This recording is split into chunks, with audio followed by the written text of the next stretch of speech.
Brett Perigo, tonight's second place finisher. Plenty of fans here, Brett, and a solid second place finish.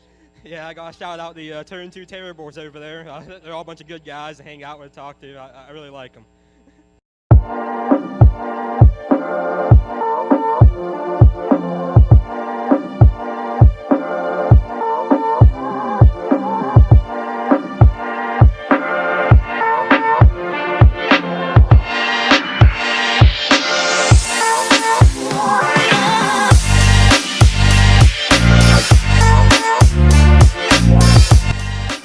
How are you doing tonight, man?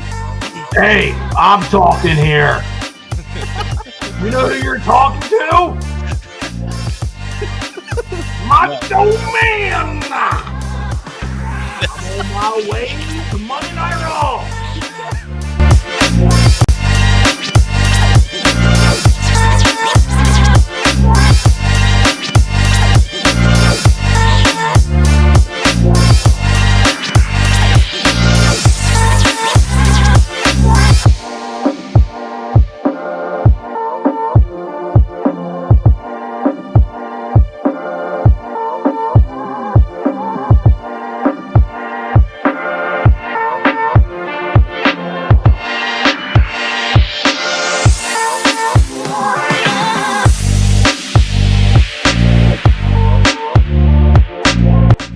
How I want to answer the second one. Your choice. It's a trap. I feel like it is. I feel like he's setting up fights in the front stretch is what he's trying to do.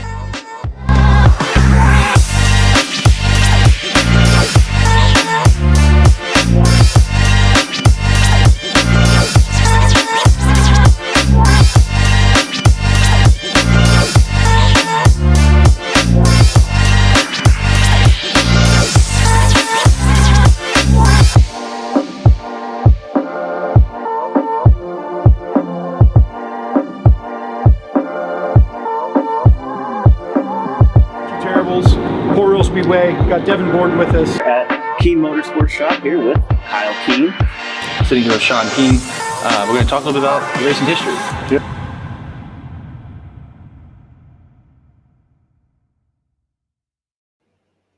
What's going on out there? August 14th, 2023. We are the Turn 2 Terribles. I'm Jimmy here with Jay-Z. We are down one for a little bit. Chris, he should be in maybe a little bit later. We got a good show for you guys tonight. We got Chris Frank on the show after a second place finish at Clinton County this past weekend. We're going to talk to him about that and much more, I'm sure. We also have the Knoxville Nationals to recap. We also have other PA racing to talk about, and we're going to preview the week ahead. As always, make sure you put your comments and questions in the chat. We'll get them to Chris here. And or if you want to ask us a question later, make sure you hit it in the chat. And as always, if you can, please like, subscribe, share. All that type of stuff helps us out. So, Jay-Z, how you doing, man? Good, man. I'm just loving that shirt, my guy. Stand up. Let's see that thing. I mean, let's. That's like the best shirt in racing, I think. It's got to be up there, and it's the perfect shirt for tonight. I'm sure Nate's going to be in the chat tonight. I can't imagine he would miss this.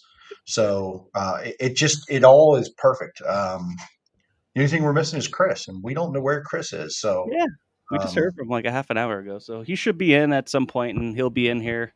The amoeba himself. He's just an amoeba. I'm sure he'll be back later to give us a biology lesson or something. Some sort of underwater, creature. No, I'm excited for tonight, man. It'll be fun. So without further ado, let's jump right into it. We'll bring on Chris Frank here. Chris, thanks for joining us. How are you? Good. How's everybody doing there? Pretty good. Hey, congratulations, first of all, on your run this weekend. We're going to get into that here in a little bit, but kind of like we do with a lot of our newer guests, at least to us, and first time on our show, tell us a little bit about your racing history, whether your family history, kind of where you got rolling into this and how you got to where you're at today. Originally started out just a little NASCAR fan as a little kid. Basically, we did a lot of traveling back when it was still Winston Cup and the Dale Earnhardt era of the sport, stuff like that. Got to travel and do a lot of stuff with my dad there, which was nice. My half brother and I then kind of stumbled upon. He lived over near Hunterstown, and we got into the go-karts basically from that point. I think that was 1997, and basically from 97 through 2013, really heavy go-kart racing. A lot of years doing local stuff. We traveled, ran pavement, dirt nationals, ran the divisional series. Karting really got big here the last few years, some of the bigger shows, and just kind of got to the point where I didn't want to be 30 and still telling people you race go-karts, and there's nothing wrong with that. There's a lot of money to be made. There's a lot of guys doing a lot of big shows and making more money than we even make doing the sprint car stuff. But grew up going to Lincoln, and that was it. I mean, I was as close as we ever were to Silver Springs. I have wins at Silver Springs in the go-karts, and I never saw a big race car go around out there. We always just had the end of the year race there, and really just kind of always knew a lot of 358 guys. Grew up watching Billy Albright. He was a friend of my dad's. They were car dealers, so we knew them. We'd go in, stand up on top of the trailer. Was in the pits long before I should have ever been in the pits, trying to stand tall and pretend like I was older than I was, kind of thing. But, always kind of wanted to get to that point. And I believe kind of about the time that the Berkheimer family were stepping out of motorsports when Tim was still racing. Grew up with those guys racing karts, knew the Baps people really well, and I ended up buying their last race car that they had and basically moving to try to go 305 racing. Bought a lot of stuff, had pretty much a short block of a 305 together, and Dean kept harassing me about buying the 358 that they had. He finally just kind of caved in and was harassing me one day. He's like, "I'll make you a smoking deal." And I was like, "Well, I think you should just give it to me because nobody's ever going to buy it." And he kind of scratched his little goatee and he's like, "Bring your truck to my house on Sunday."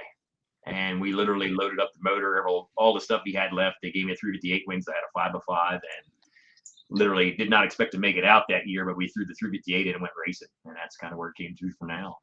So what did you think the first time you got on track with a 358, put that thing out there and they waved the green flag? What do you remember that moment? Distinctly the night, basically, we went to a test and tune back at Susquehanna, and I even put the 5x5 wing on just because everybody's like, it'll be better. Just put the 5x5 on, don't put the 3x5 wing on. And it was very humbling. I will say that. I've ran some modified kart stuff and everything else, and some of those do get pretty fast for what they are, your horsepower to weight ratio sort of thing, but it was nothing like that. Talked to a lot of people. I have a lot of stock car buddies and things like that. The wing stuff is just completely different. I still remember the first night going to Lincoln and just it didn't really dawn on me that I had to go out there and really race until we got onto the track for hot laps. And it was like, shit, like everybody's watching. Like you kind of put around, practice night, kind of got on a little bit running down the straightaways, but I was not up to speed. The first few weeks, I think maybe the first 2 nights we went, I don't think I made the show. But it wasn't too long after that, kind of got going a little bit and was able to kind of hold my own and get going. So forget what I was going to say. It's gone. So I had that effect on people. I'm sorry. Hey, Chris is here while I think of what the hell I was going to say. Look at as Chris comes in late. Better late than Yeah, never. glad you can make it. Thanks, buddy. Hey, I was trying my best. What are you gonna do? Oh, actually, it was funny. I'm not even gonna type it to Jimmy now. We're here. I was mid texting to Jimmy a sentence, and my phone died while we were out to dinner. And I'm like, well, this sucks because I can't tell him anything, and I can't say anything smart, and the bill You was wouldn't late. say anything smart anyway. Hey. It's okay. That's facts. But point being is, it was like 7:45. We're leaving the restaurant. I'm like, oh, we're gonna be late. I can't even tell him that. That sucks. All right, so I remembered it, thankfully. As you got you're doing the kart thing, and was it always destined to kind of be dirt, or did you have aspirations of kind of going to asphalt if you had that opportunity, or if there were avenues to get there? Was that, as such an avid fan growing up of it, is that something you wanted to go do, or was it kind of dirt was always the way? We had done dirt racing, and we had a lot of friends, and like I said, being kind of the car business, knowing a lot of those people, that was obviously affiliated with a lot of local racing. But being little NASCAR kids, I would say, like in the 90s, it was more so trying to get to run pavement. I remember when the legend cars actually came out, and we were just starting to go down south and run some dirt nationals and things like that. Virginia Dirt Series. We were in North Carolina sometimes, and it was all based out of down there by Charlotte. Was the 600 Racing that had the legend car set up. And at the time, my brother and I were racing everything else, so you had to have two of everything. And I still remember we actually went in down somewhere there and found out how much a legend car cost, and we weren't even getting one of those. So we kept go-kart racing, but there was actually a year, I would say maybe like 04, 05, I think all I ran was pavement. There was there was a Pennsylvania Asphalt Divisional Series, and I ran the WK Dirt or Pavement Nationals just that year, and just did that. But it was a lot of traveling. It was a different type of racing, and we kind of got through that, and it really wasn't ever as exciting as some of the other stuff was. We had success locally, but when you went and ran against some of those guys, I mean, Wayne Baker and some of the guys we raced against at that time were just so dominant. I mean, they were Kyle Larsons of their time in the go-kart stuff, and you just weren't. If you finished in the top 5 on one of those dirt or pavement nationals, it was like a huge thing. But the traveling got expensive, everything else, but it was a lot easier just to do the dirt. There was so much of it around here. It was so polluted, just like the sprint car racing with the go-kart stuff. So we kind of got back to that.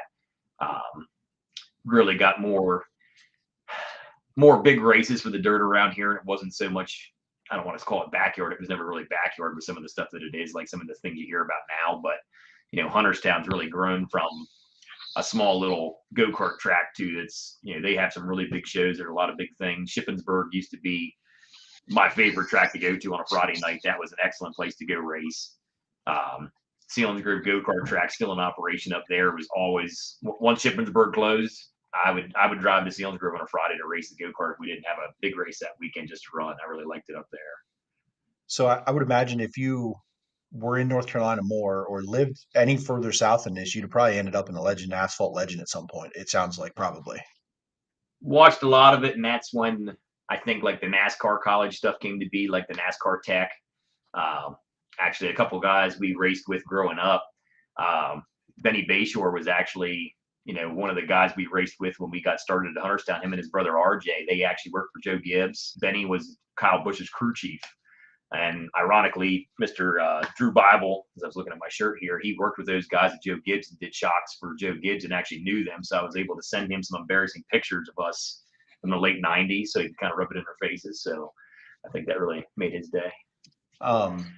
So what year was your first 358 practice / racing? What year was that? Started about, I don't want to say halfway. It was almost the beginning of summer in 2014. Okay. So I kind of finished out my 13 career with the go-kart stuff. I'd won at that point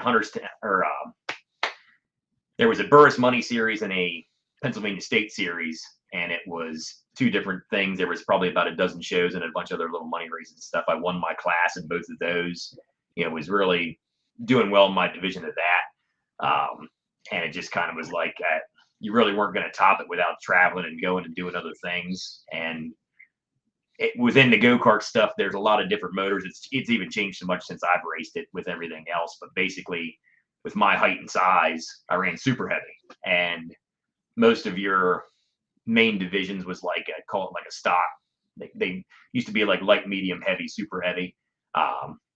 Most of it was like stock heavy. And even when I was like not as chunky as I am now, I think I was like 205. You had to weigh 200 pounds to run super heavy. So I was like an ideal size to race against the bigger guys. But when you drop down to that lighter class, you couldn't really scale the car, get the lead where you wanted it on the cart, and in all reality, to get the percentages and stuff you needed for setup for that. So I was a little uncompetitive when it came to some of those. Like Hunterstown had a 10,000 to win race, and unless I could put 20 pounds of lead on the cart, it wasn't really ideal.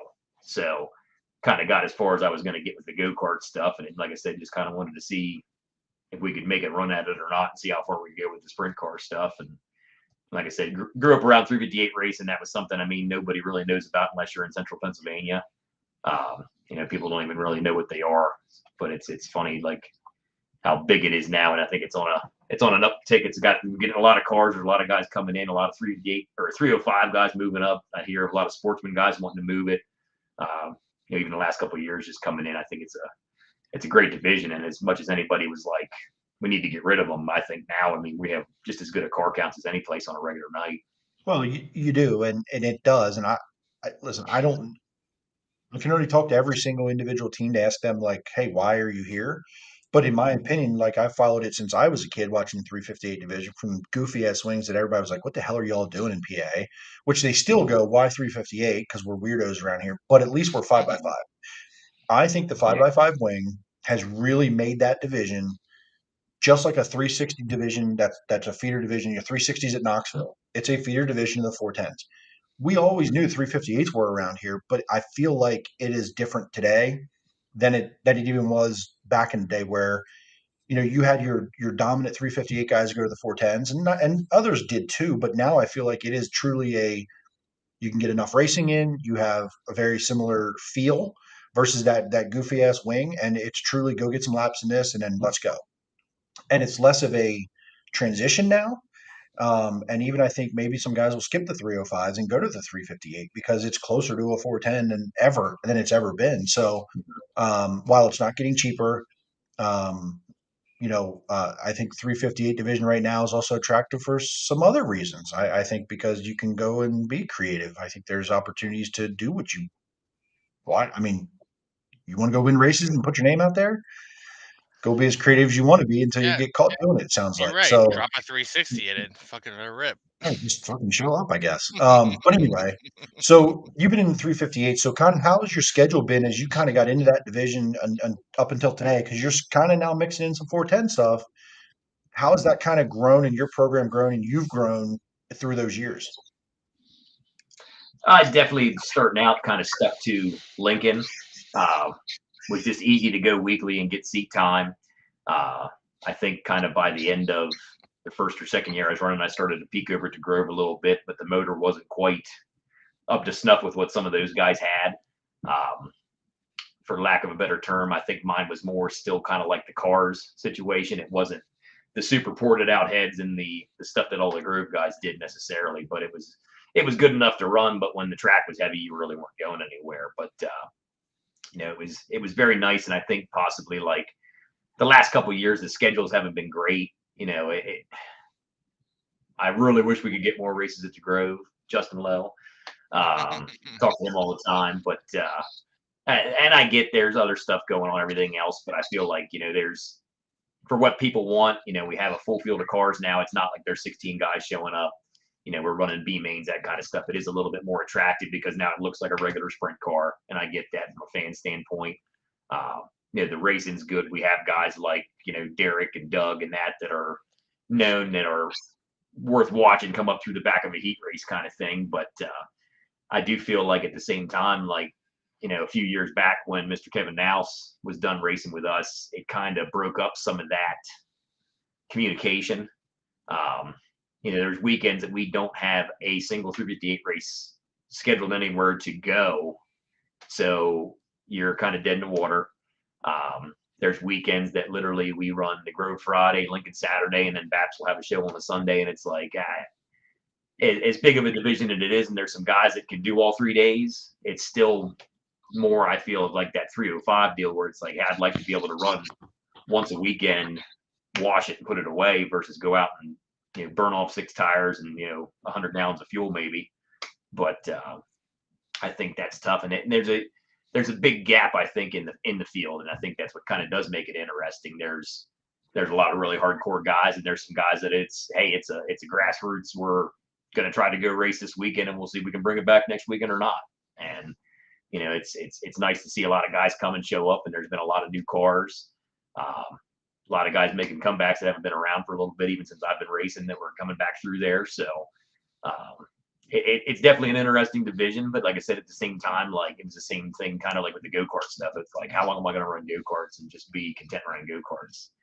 I wanted to, Rick Lefevre let me run his motor that one weekend last year, and we were supposed to go to Susquehanna, cancel the whole vacation around it. Thank God my wife is so loving and caring and nice that she is to let us do that. And then it rained out anyway, and we could have went to the beach that whole week, and we ended up coming back, and we literally went to the Steve Smith tribute race because he wouldn't let me go to the Grove on Friday with it because he said he didn't want to run that motor to Grove. There was 22 cars that night. I would have made the show, just saying.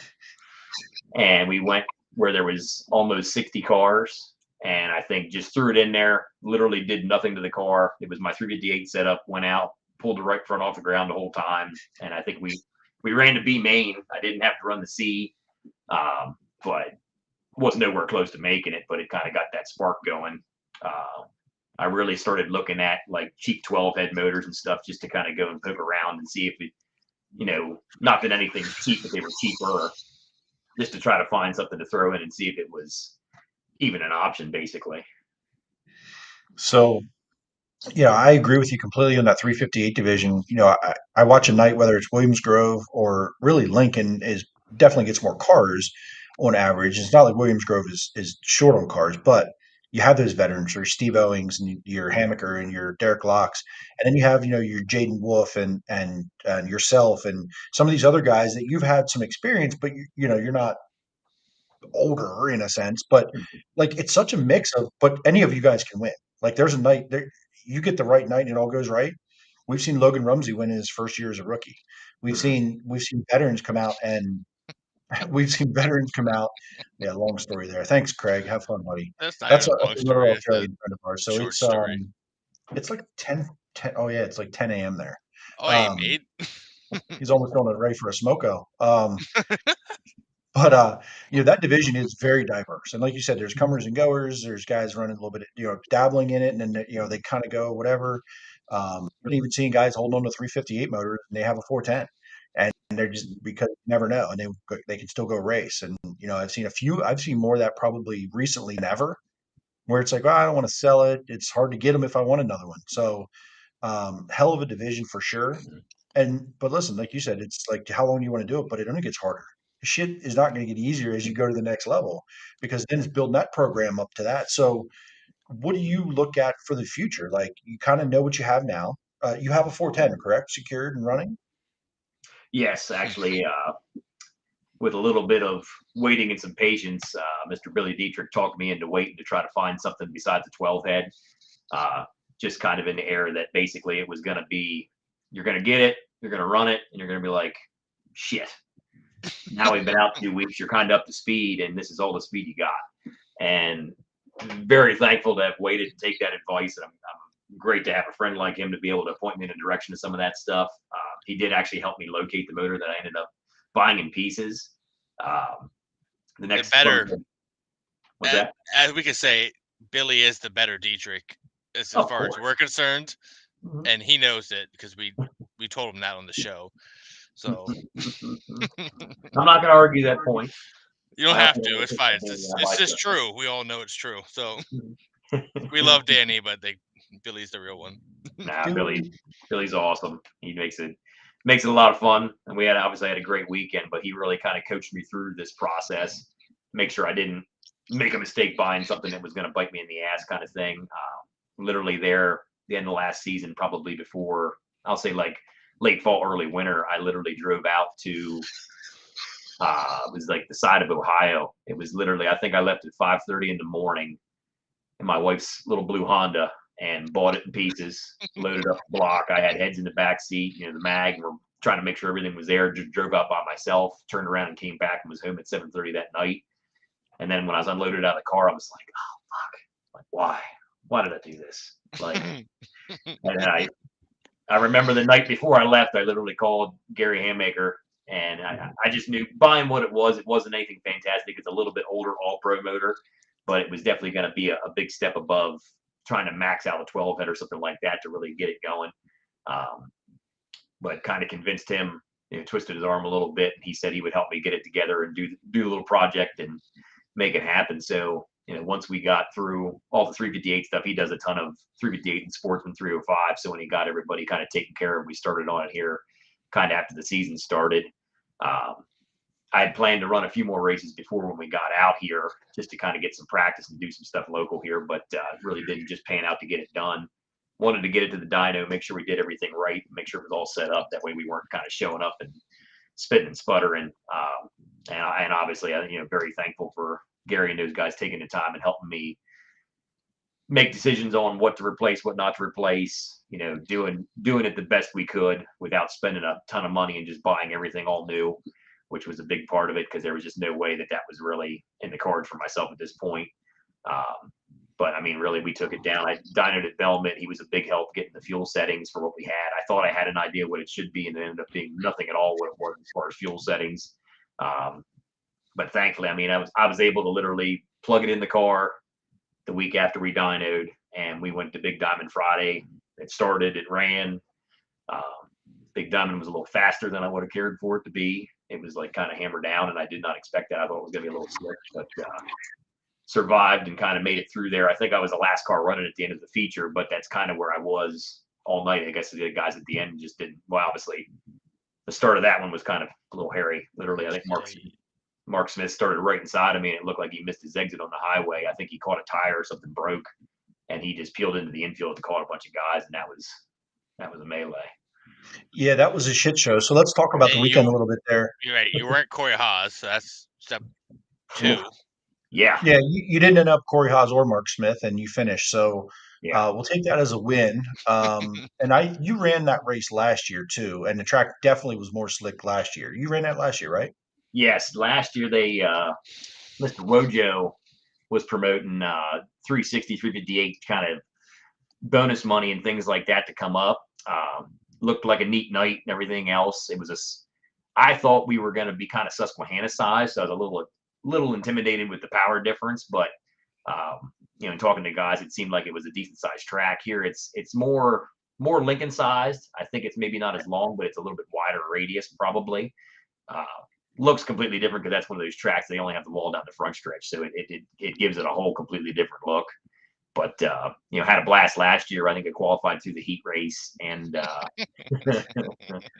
we ended up getting the bonus money for the 358 stuff. I think I finished 13th or 14th against the 410 guys there. I think they ran a B main, and with the bonus money that they collected and everything else, I think I got like $1,100 that night. So that was really cool. I didn't end up going to Clinton County because at that point I just wanted to, stay ahead of the game, and we ended up going home. And I think then the next night was when Bill won Clinton County up there, so we didn't get to see that. But that was a neat night. Really, really cool racetrack. They did a great job here this last time for not having a lot of sprint car racing. I think they have 305s up there. We're supposed to have the makeup 358 Summer Series race there in a few weeks. That place was packed. Like, we had several red flags in that feature, and I know at least on the second or the last red flag, I kind of was like sitting there and they were cleaning some stuff up, and I kind of like peeked out of the side and looked up in the stands, and I mean, you couldn't have found 2 seats together. That was really neat to be way the heck out there. It was, I think they had Luke Duke was there. He sung the national anthem. Tom Wopat. That was really cool. He had a General Lee car there that he signed. And obviously, I missed it. Son of a bitch.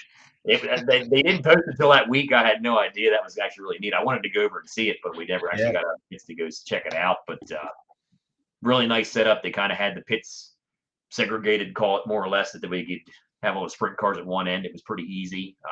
They did a nice job putting that show together. Everything rolled through. And I mean, for having to get up, and unfortunately the next morning they bumped because of the weather, we ended up having to turn around real quick and basically get the car kind of cleaned up, ready to go, because I think we had to leave by about lunchtime to get up to Clinton because they bumped the time up. But Russell got it done, obviously. But a nice night. Both tracks did a great job, I think, running the sprint car program for not doing that on a regular basis. So last year you go up, win that money at Big Diamond. Mm-hmm. Don't go to Clinton County and Billy wins, so you weren't there for it. Nope. This year you go back up to Clinton County and you beat him. So 1 year you're not there for his win, and the second year you go up and beat him. So let's talk about Clinton County and like, I've never been there. Jimmy was there the last race. They were just there. Jimmy and I were there last time. Oh yeah, Chris was there as well. Love it. That's a haul and a half for me. So I saw some videos. It looks like a cool little joint. I didn't see, from the rundown of either race, I didn't see like tons and tons of passing, but everybody was raving about the racing. So tell me a little bit about your perspective on the track and what it good and bad or whatever. Actually went up and ran. They had a 410 race a month ago. Went up and ran that with the 358. I had hoped to have the motor done by then, but obviously we were kind of in the process. We were getting close, so it was like, and everybody said, "You want to talk about slick?" And it was concerning because honestly, I qualified for that race. I think they actually had 32 cars at that show. Yeah, that was the that was night. a big show. Jimmy and I were both there that night. It was it was like 36 410s, quote unquote. We saw you there. We'll cast the characters that show up, kind of Western PA Speed Week type.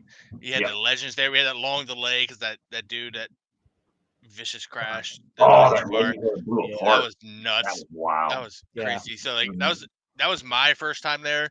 I think Jimmy's as well. We love everything about it. We love just everything about it. Like the racing, to Jeremy's point, so kind of technical, but like if you had the car, you could do something with it, whether it's 410 or otherwise. That's where I'd put it. It's definitely. So many guys are like, I feel like when the track's hammered down and everybody's up against the cushion and mashing it and running 900 horsepower, they're like, oh my God, that guy's a driver. And it's like, well, no, he's got really good equipment. He can stand on the gas. That's great. And then as soon as it slicks off, they're going to go backwards or the curb goes where they got nothing to lean on. Like, this is a place where if you took, Bobby Allen's slick track and covered the whole thing in powder and then sent 24 guys out there, right, that's what's going to happen. Because if I remember that first night, you made the show, and I think was it the heat or the B main, but you did your normal bottom thing, and you just you kind of stuck it in there, and you went through hey, there's our guy, just snuck through there, made it happen. That was cool. The track was cool. I loved it. It's really, and this is what I think we missed some of the stuff down here. And I mean, I was never a Trailways fan, but tracks that size for sprint cars, I think, basically it's not a big half mile. You're not going to get out motored out there. And that's just it. I mean, one of the heat races this weekend at the show we were just at, the 305 guy won, I think. Yep. Number 78. He was finished fourth in the feature. Yeah, he was up in the top five. I dogged him for 15 laps, and I could do nothing with him. I mean, we got going in traffic, like that was the only thing that woed him up. Dale hit traffic, obviously first being the leader, and he was probably 3 cars ahead of the 78. I was probably 3 cars back in the 78 from him, and Dale slid into traffic and just did what those guys do, just right by, moving them, sliding them out. And he backed up to me, and then I backed up to everybody else. And I was just starting to nose in under him and got woed up. And that's when Bill kind of sailed me. And just that experience of running lap traffic, I think, with the 410 guys really made a big difference. He got in there, got to second, and then kind of showed me, it's like, you just kind of got to get there and get past him, kind of, track position kind of thing. I ended up getting by the 78, and it was, kind of racing on from there, because we ended up having a caution, I think, there at the end. It kind of put us back in. I was going forth. So like on the restart, I kind of just pushed the issue and got in there, not really running him up or anything, but let him know I was there. And then, I mean, it was evident he even kind of overdrove the 305, and he entered hard to get past me, and he slid up the track, and I went by him. And it was like, yeah, I don't know that it was 100% a race saver 305, but everybody said it was a 305. I'm pretty sure it was somebody didn't see it. Well, yeah, I mean, Clinton County, because someone asked if he was in a 305, and Clinton County's social said, yeah, it's a 305 for Swickert, and they finished 4th. So impressive. But I love that facility. I would love a Speed Week. There's not many other places where you're going to be able to get that, where you're going to have a 410 to a 305 be competitive with each other. It's just because of the style of the track, and when it gets slicked off like that, it definitely, your right foot matters. Right. Go back to that first show. You said you were 58. Cody Fletcher, I think, was in 58 that night, and he might have had his 410 in, I think, because Cody does have a 410 as well. That first night that's kind of what they were promoting, and I remember seeing Bill and Jordan Givler, obviously, were stuck behind them. But it's just like, it was cool to see them just kind of work it. And there was the heat race in the first event where they had a restart, and Bill just went to the top for whatever reason, just kind of ripped the cush and just passed all of them. But that's more of a setup thing, is what we're getting at. And it's cool to see. I love that place and love what they're doing there. It really gave me a good idea doing that race, what to come back. And for lack of a better term, I mean, I ended up talking to the Haymaker guys, and Gary was telling me a few things, and it's like, I'm going to try it. You know, it makes sense. It was, I could not even get on the pedal through the 8. And, you know, for lack of a better term, probably like 160 horsepower different go. And it was going to be hard to hook up, but that was just it. Like, they did time trials this time versus the draw. And I think that made the difference for more or less the 410 cars, whether it was just that little bit of extra wing speed, maybe getting the car actually to plant, or what it was. But I mean, literally, we went out, they did hot lap time trials against your group, and I felt terrible. I mean, I figured maybe with what we were going up against in my heat, I was going to be mid-pack. And we came back, and my crew guy's got his phone, and he showed me the rundown, and we were second. And I was like, whew, like, that felt bad. And it's like, I was like, there's like 3 things I want to get out of the car and do right now to tighten up a little bit. And we ended up doing that. Started on the outside pole, the heat race, was able to get a good start. Same thing. I'm leading the heat race, just waiting. Like, somebody's going to be going 15 mile an hour faster than me and just drive by. And nobody ever got close. My crew, same thing, come back in after the heat race, won the heat race. And my crew guy, Travis, is like, you had a straightaway. And I'm like, it didn't feel like I don't know how. It didn't feel like it. Like, I was sitting there sweating just because I'm like, I can't go any faster and somebody's going to just sail me. And here we were good for the conditions of what it was.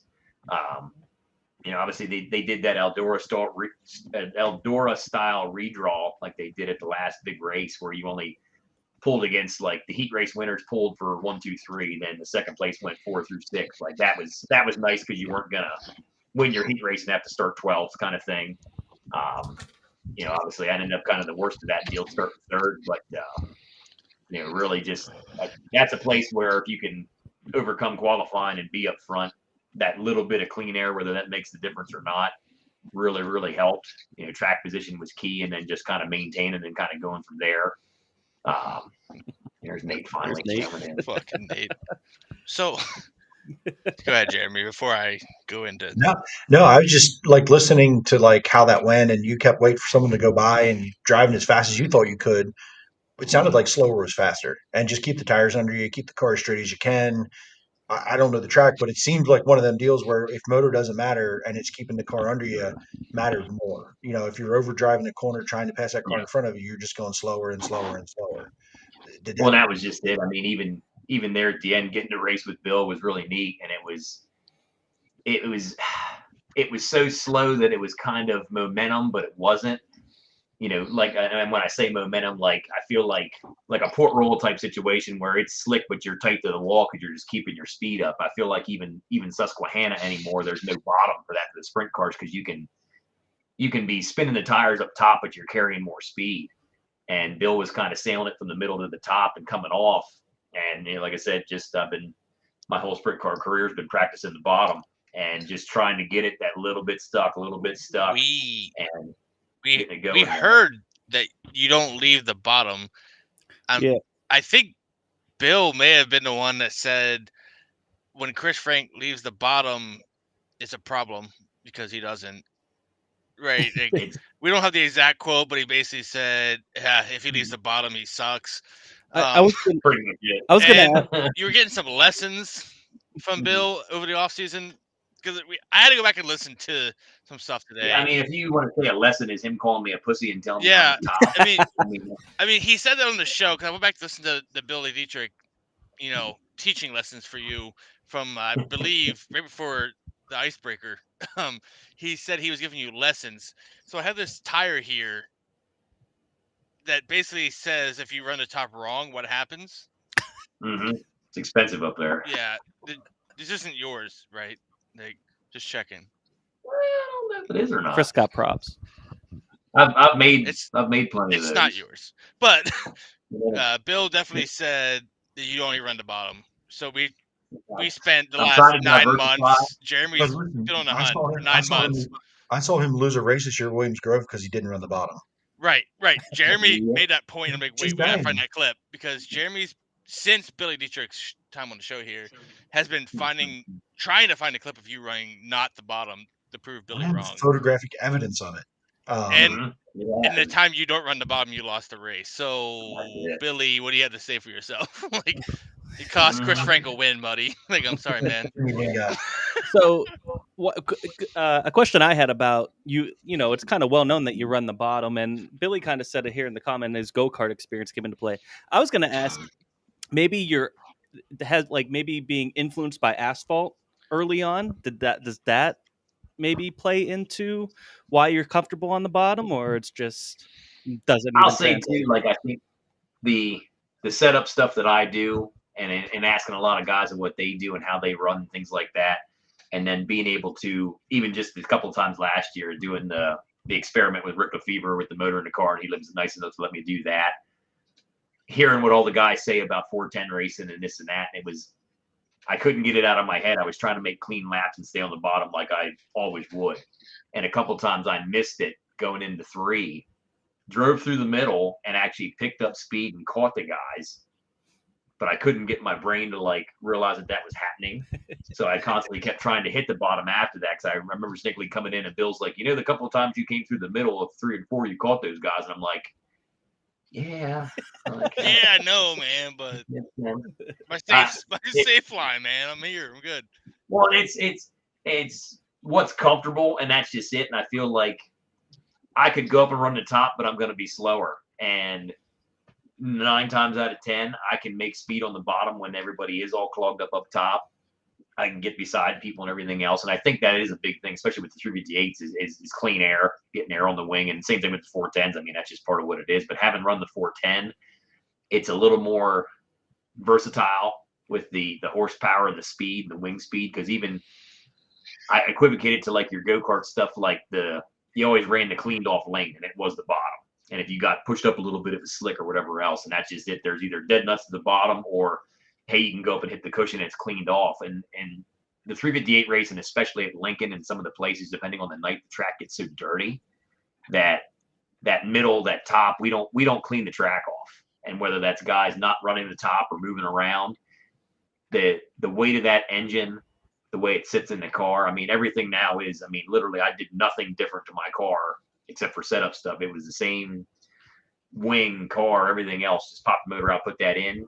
It drives like a completely different race car. And that was one thing that actually I was not prepared for Friday night. Speed wasn't bad because, like I said, it wasn't some monster like the thing that I ran at Rick's. But we went out for the feature and had a full fuel load in the car.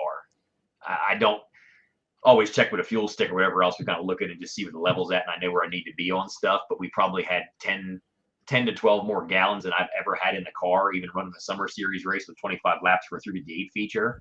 But it didn't. And did it? That motor's 150 pounds lighter, and they kind of waved us around to the pace truck, and I got on it, and it all of a sudden, it didn't come up all night, and all of a sudden I'm like, oh, there's a lot more fuel back here. Why didn't you just have Nate check your fuel with the wooden stick that he likes to poke in Danny's tank? I think Friday night he was doing stuff he probably shouldn't have been doing. He got lost in the grandstands again. Okay, cool. No, he wasn't even at the races. They went down and hung out a little bit, and I think he might have wandered off into the night after that. He might have been a little late getting to the shop Saturday. Right? Maybe Bill can confirm that. Were they waiting on Nate because he got up a little late Saturday? Sounds a little Nate-like. Oh no. He looked a little sweaty when they first got there. I don't know if there was alcohol. Sweating. To be honest, it's always alcohol. The one thing that I want to know is, did you talk to Billy today, and did Danny show up to work on time this morning? I did not confirm or that, but it's funny. So we had a little pool hangout there yesterday. We were at Bow Hunters and 45 minutes late. Oh no. Where'd you go after Bow Hunters, Nate? I don't think Bow Hunters was towards Lewisberry. Yeah, so I checked Bow Hunters close at 9 because I was supposed to be there. Check his check-ins from the night, his GPS. Oh no, Nate's in trouble. He might have been at this place called the Fireman's Club. Oh no. There you go.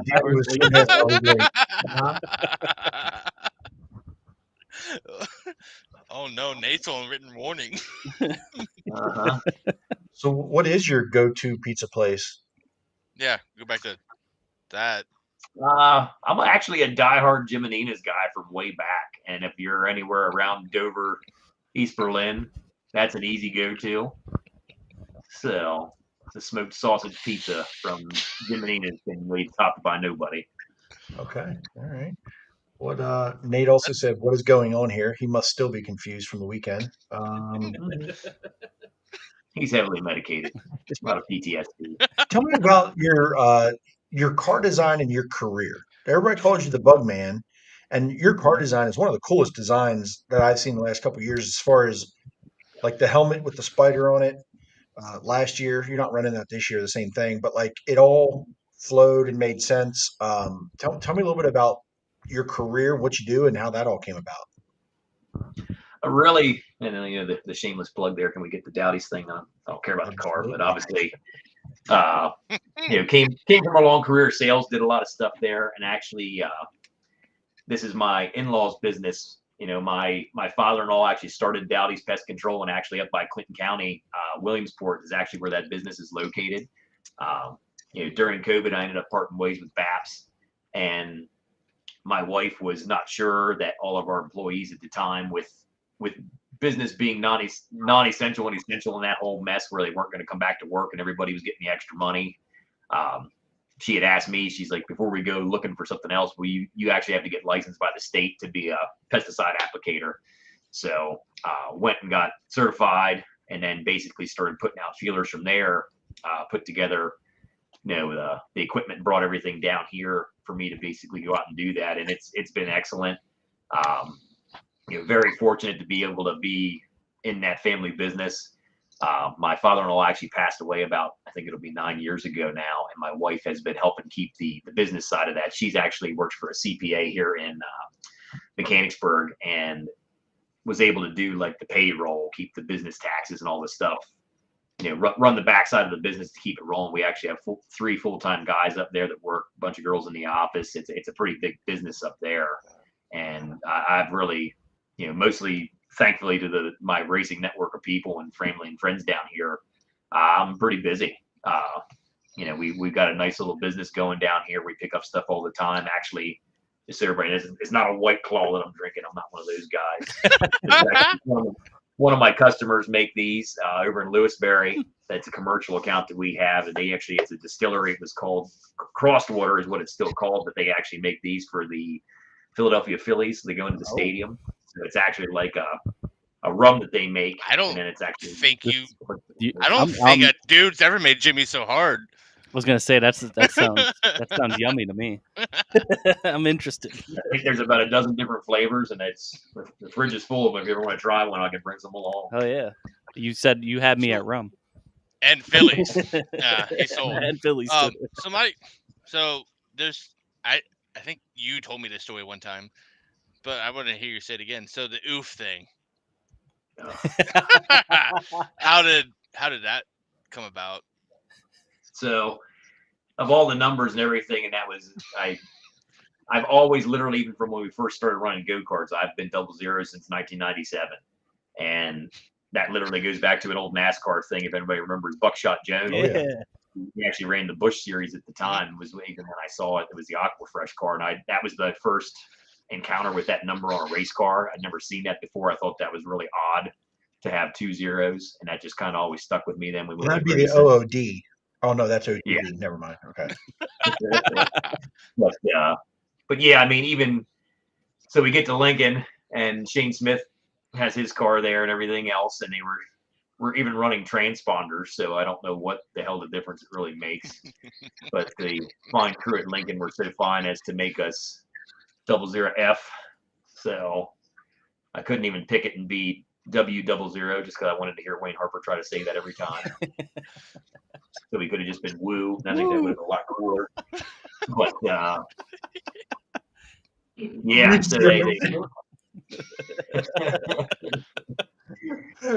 the greatest thing I've ever heard. Yeah, that's where oof came from, and I didn't realize that was even really a thing. And somebody was like, "Oh yeah, the oof card." I'm like, so to be fair, we didn't know. none of us here noticed it either. There's a buddy, Josh Aaron. He started this with us, and he always clinged to the oof car. That was his guy, oof car. And we're like, "What the hell are you talking about?" Like, no idea. 0-0. He was 0-0 oof. I'm like, the fuck, dude? What are you talking about? Yeah. Like, that's where it started. So it's kind of full circle for us when you're telling that story. It's like our guy loved your car. Yep. Watching flow racing at Lincoln and that. Yeah, I You was gonna hate say, it. he's from It's like, Florida. He's never even been to Pennsylvania. You know what I he's mean? He asking knows us their about car. sprint So car stuff all the time. He goes, I pick that guy. He's the oof car. Because that's me. I'm oof. Before, like, we got to know you guys a little bit, and we're like, the oof car? What the hell are you talking about? Like, and then he's like, and I'm like, oh my god, it is. It's the oof car. Holy shit! That's so funny. So it's funny. It's just funny how the world works. Yeah. So when you passed Billy this weekend, and you guys like, did you have to go to scales, or was it just pull around to the front stretch? And when you got like, how did that go after the race with him? So literally, and I think we kind of got side by side. I got to him a couple of times. It was inside of 5 to go, and he was, like I said, he was kind of keeping his momentum up, kind of like middle of the track kind of thing, and running off. And I was just kind of hitting down low, and there was just a shade of like a little bit of the track rubber up coming off low. Either that, or I finally drove off low enough, like slowed down to catch it low coming out, kind of like you can at Lincoln sometimes, and started to pull a little bit on him, and kind of got my front end in there, and did the same thing, kind of sent it in to get beside him to kind of break his momentum. I think literally coming to the white flag is when I was by him, and like pins and needles that whole last lap, like, and even like I said, getting beside him, my first train of thought was like, if I get in here and step on it and really embarrass myself, and we got to go on vacation next week, and we're both sitting there backwards, like, he'd probably be okay. Bill, It's Bill fine. gets hot, but He got wrecked by his brother. It's fine. You're fine. Well, yeah, I just feel like Heather might have beat me up. Yeah, That's probably true. That's a bigger problem. Yeah, Okay, I can speak for Bill, but yeah. I met Heather a few times. I wouldn't want to fight her. Now we got through there and came off of 4, and like it was one of those things. And I mean, honestly, even in time trials, coming to the checker to the time trials, just stand on it to see if it'll go any faster. And I mean, you could just, instant RPM, just lighten it up. And I mean, I think I came across, I was trying to keep it under $8,000. I think it was like 86 or 8,700 coming to the checker. It had mufflers on it, but it sounded terrible. And we came around, and you'd have thought I won the thing probably. I think I had my hand out the wind and everything else, but we came down through, and they're like top 3 of the front stretch. And I'm like, oh God, like I'm about to get out in front of the car, and like stop down here.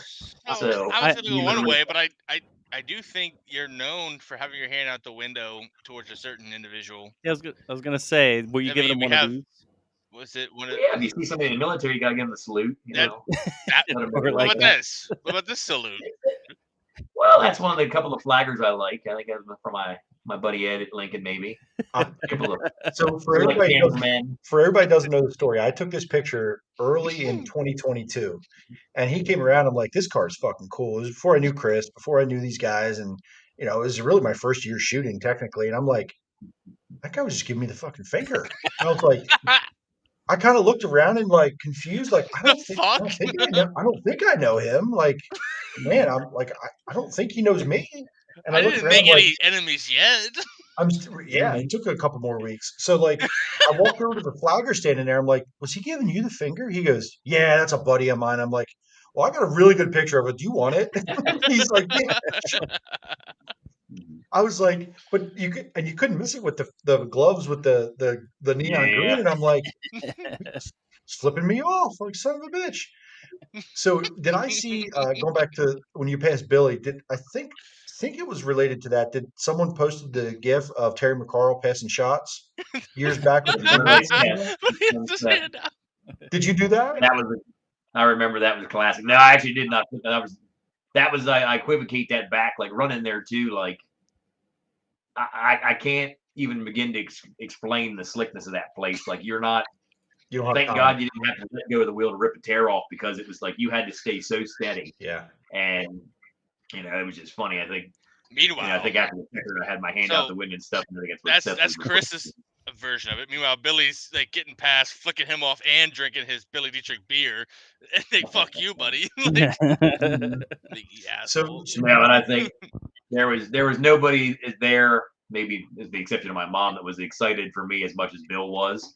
But I think that was one of those things. I mean, and honestly, at this point too, it still doesn't seem real. Like I feel like there's going to be another little box pop up. It's going to be Austin Kutcher, and he's going to be like, "We got you, you're fucking punk!"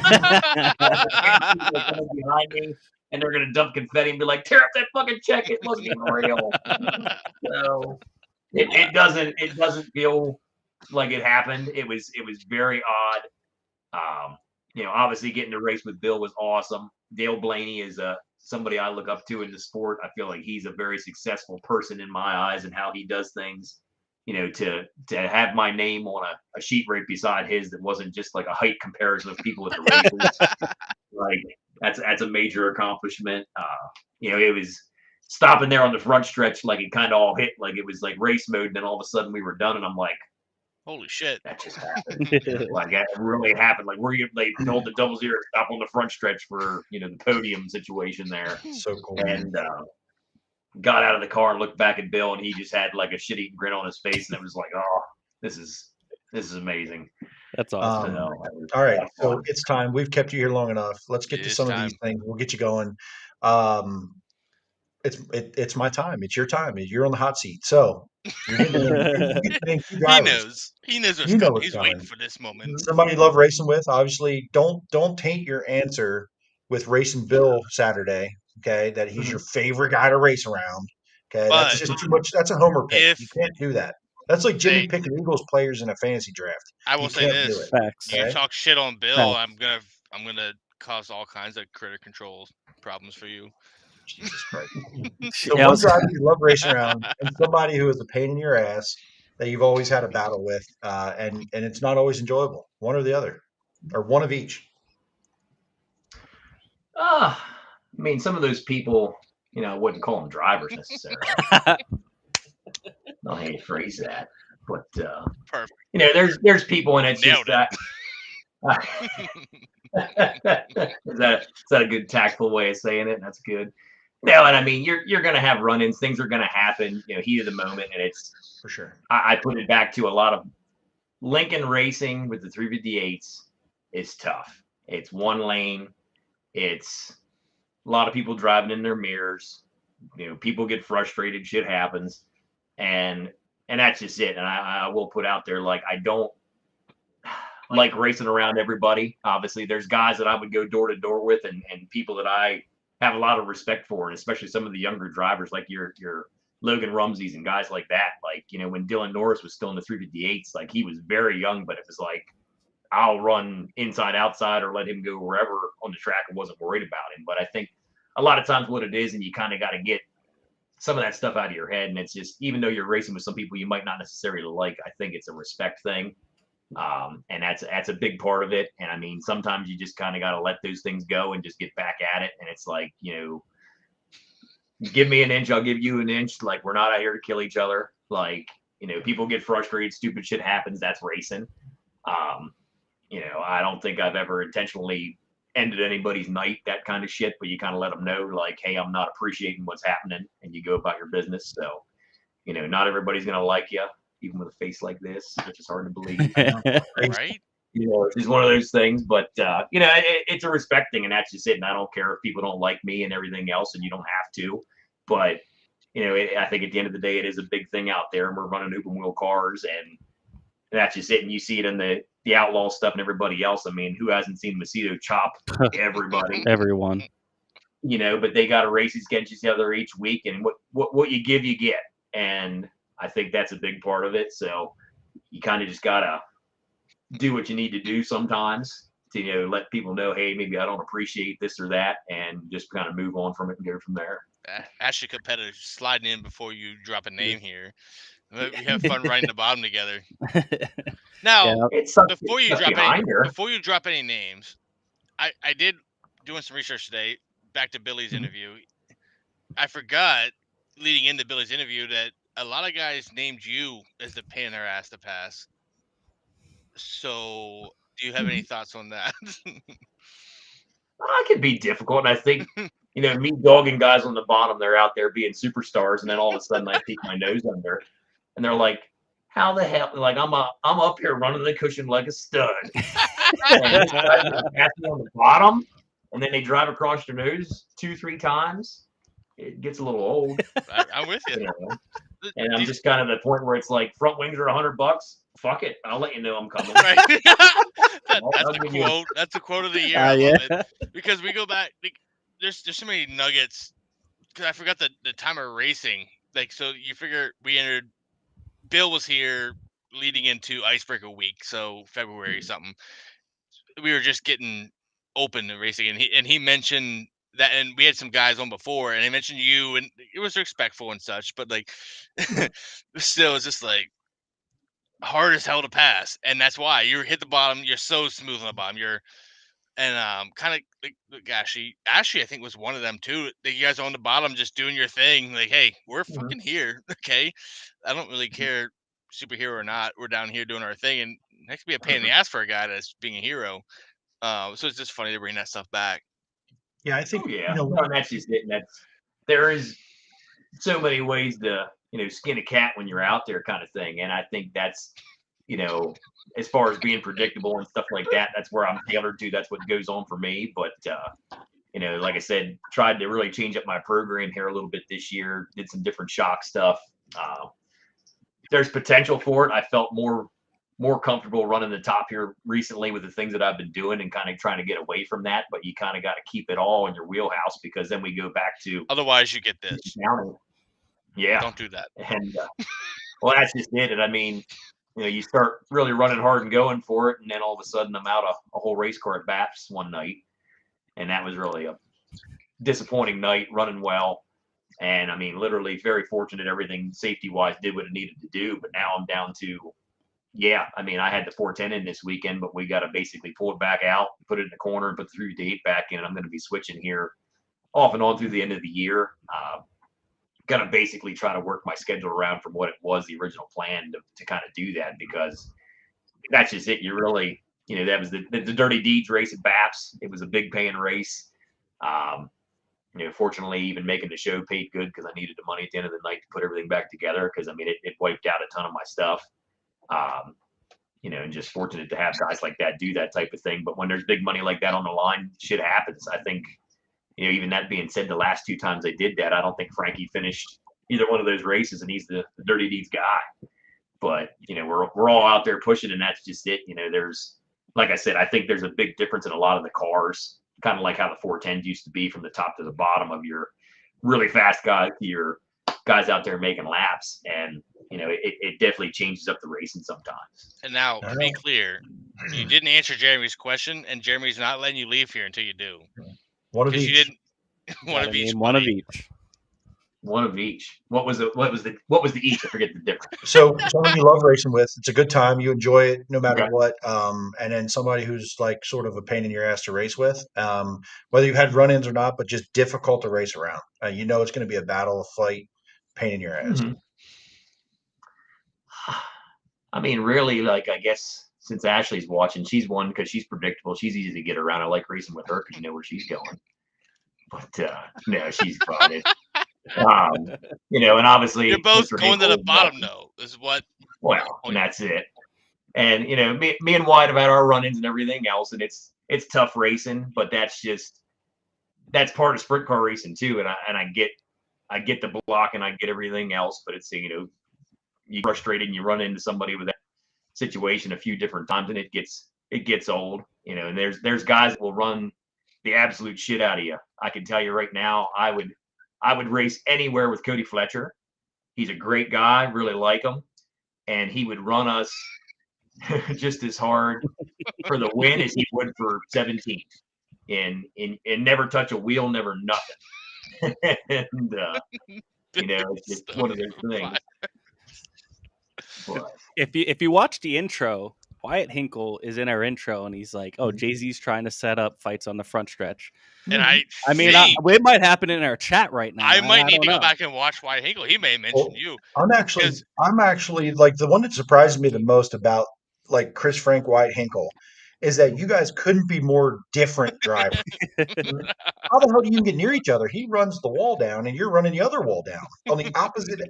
Like, it's Because we probably meet during a middle. heat race. It's probably happened during a heat race when one of you weren't supposed to Probably be when they there, come the off other the one's corner supposed and to those be. two things Yeah. intersect. So no, it's been fun for sure. And Chris, yours. What's yours? Well, You got one. we didn't hear Chris Frank's guy he likes to race around. He Oh, named should 3 be guys fun. that are a pain in his ass, basically. Oh no, and that's I would say same thing. I mean, anybody to really race against. There's a lot of great guys in the division. That sounds a lot like Pussyfoot, and Billy said, "Let's go."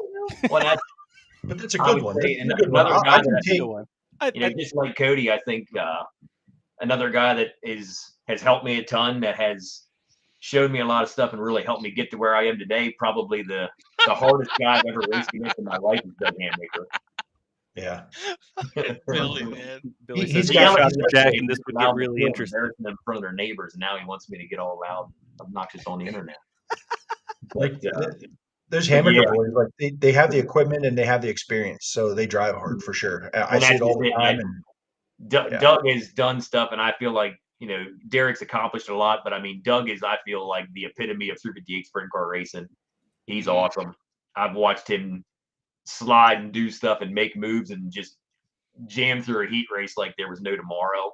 And it's been fun, actually, like in recent years here, being up to speed, being fast, actually getting to race with him. It wasn't just like, I hope he doesn't get me and he flies by at the end.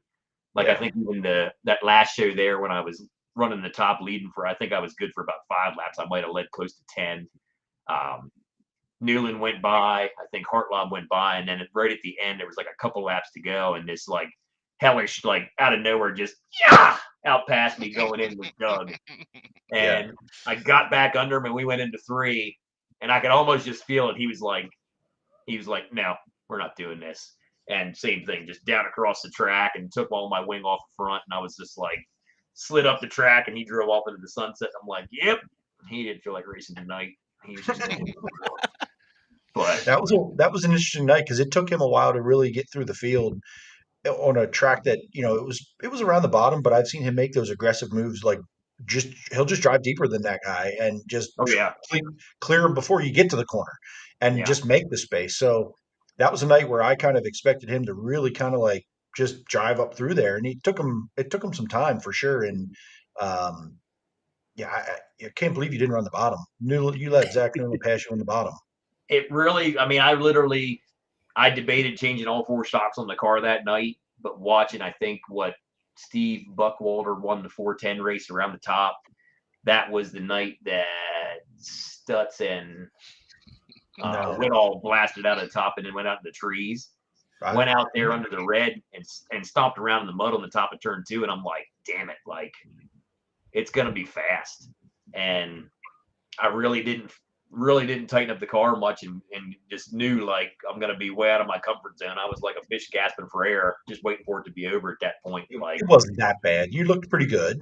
It was good, but it stuck for about 5-6 laps, and I started pulling the wing back, and it wasn't getting any better. And I'm just like, God, I think when Zach went by, I tried to cross into the middle, and just with what we're doing now and what I tried, it just slid. Like I needed the wing speed. I needed to be up there to stick it as much as I could, because I tried it the week before at Lincoln, and chugging the bottom, trying to come off like hell was not an option. So that was one of those things, same thing. But I basically was at the mercy of trying to keep my momentum up and just stay ahead of whoever we could. It just, if I'd have went back to maybe my regular stuff, I could have survived a little longer, but it was definitely a different night. It was a growing pains kind of night. I do think that maybe if I'd have had my regular stuff in, I wouldn't have survived as long as I did. I probably would have fell back, but yeah, it was a positive night. But no, I think, like Mr. Nate said there, I forgot about my favorite place in Littlestown to get pizza. Even the girls like it. It's good. You love gift cards to Mama's Pizza? Not Mama's Pizza. It's actually not a well-known pizza place. It's in Littlestown. What he mentioned too. He said That's an he inside loves joke. gift cards I to just Mama's don't think he Pizzas. wants to say it. He's in a trap, and we're gonna try to help him here a little bit because I know Nate's a savage. Cameraman, Billy, you're treading on dangerous waters here. He can't be the best cameraman because I'm sure Heather's around. And either way, He just means when the camera's on, I'm the best thing that's going. the rat cam, there you go. as he said in the February episode, that don't listen to Chris Frank, he's a rat. So, quote, end quote. I think the Clinton County video might be pretty good. Okay. Okay. Definitely keep your eye out on that. Yeah, I think we'll share it. That's gonna be. Yes. All theirs are good, and it's great. And I don't know. Yeah, Billy's YouTube channel is one of the best out there. Especially when there's a rat cam. Where the hell are we going with this? Jeez, your question, Chris. My question. Your question. So many. Anyway, so Chris, if you had to pick one sprint car race to win, what would it be? Any sprint car race in America or otherwise? I mean, really, obviously, there's like your big shows like Knoxville, Adore, and all that stuff. But I mean, I personally like Williams Grove the best. I mean, if you went there and won the national or something to that effect, like that's really cool. But I've always enjoyed coming from the go-kart stuff, traveling, hitting some different things. That's why I liked and it's especially just the situation of what I had for motors and equipment. Like it was going to make more sense to do Clinton County, Big Diamond. Really would like to go out to Lernerville. I think that'll be a cool experience. Might do that towards the end of the year. But as far as around here racing things like that, like to run at Williams Grove and like legitimately win a 410 race there, whether it's a Yellow Breeches 500 night and there's 18 cars, or there's the National Loop and it's 50 cars, I'd probably be just as excited. I think that's something I look at as being important to me. See, he's now automatically in top 3 favorite drivers because Billy said the same thing with his thing. Jordan Givler said the same thing. Chris Frank, same thing. And the other fact is, I told you all, like, I don't think he's known me from anywhere, but every time I've met him in person, he's asked me about the show, asked who our guest was, hung out to watch some Bang Bangers one night because just him and I, everyone else ditched us, fuckers. In the top 3 because Williams Grove's the best track. Fuck y'all. All right, Jimmy, what do you got? We'll get him out of here. Yeah. Well, I want to thank you first and foremost for joining us. This has been a very fun hour and some change. Tell us who gets you to the track every weekend. Those people that you want to thank and all your sponsors and all that. Well, obviously the whole Dowdy's Pest Control thing. Like I said, I was gonna hang my banner up, but maybe we'll just kind of throw that out there. But that's been huge. That has been a big thing for me in recent years. Obviously, coming from making that my own kind of deal down here and trying to get it going. Just the racing community in general. I'd like to thank everybody that supports that business. We have a lot of people we race against, people that are fans, referrals and people, different things like that come just from the racetrack. That's the best avenue we've ever had for advertising, and it's great as far as the pest control thing. And really, like I said, I think I made my little video the other week to try to highlight some sponsors. I mean, everybody on that car is a supporter, is a friend. Mount Tabor has been very big part of my program the last couple of years. Chris Bissell has really stepped up and helped me a lot as far as just monetary things and getting the car going. He's a huge race fan. You'll not find a more excitable guy in the stands. I mean, he's one of those guys that is in the stands outside of Turn 4 at Lincoln, eating dirt and drinking beer, like just loving his life. He's a ball of fire. He's fun, but custom kitchens, custom cabinets, like just an excellent, just impressive craftsman. He does very beautiful work. GNS Concrete has been with me for several years. It's actually one of my wife's, college friends. They did stamped concrete. They do tilt wall, a lot of concrete construction. Miller Logistics, Eric and Alan, got to know those guys from previous work that I did up there. That's like heavy equipment, transport, things like that. If you had to get a bulldozer from state to state, they have trucks running all over the East Coast and probably farther than that. Keeping the car looking nice in that realm of it. My friend Terry does powder works. He's right in Mechanicsburg. Everything on the car is always as top notch as I can get it, basically, with that. Line Painting LLC is a gentleman who right up here to Dillsburg. As far as that goes, he does parking lot lines. If you needed, spaces, things marked off, that kind of stuff, he does a lot of things there.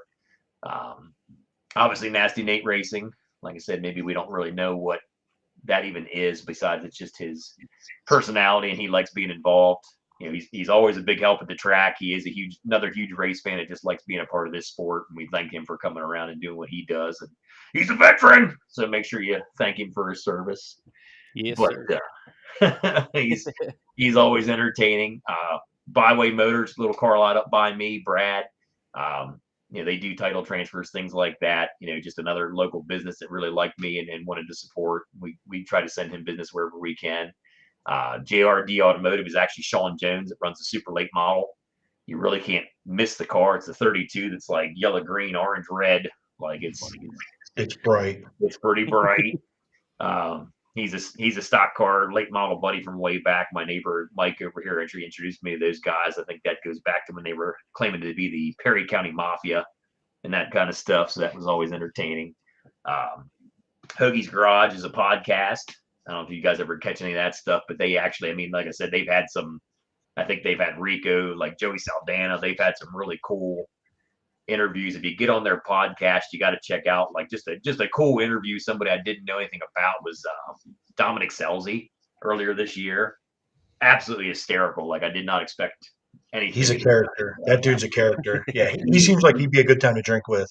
It was super entertaining, and that was actually Chris Bissell met those guys and kind of hooked us up through that, and then they wanted to come on and be a part of it too, and it was just a cool group of guys. And based outside Knoxville, out that area, and they were in their heyday nationals doing stuff, so that was fun.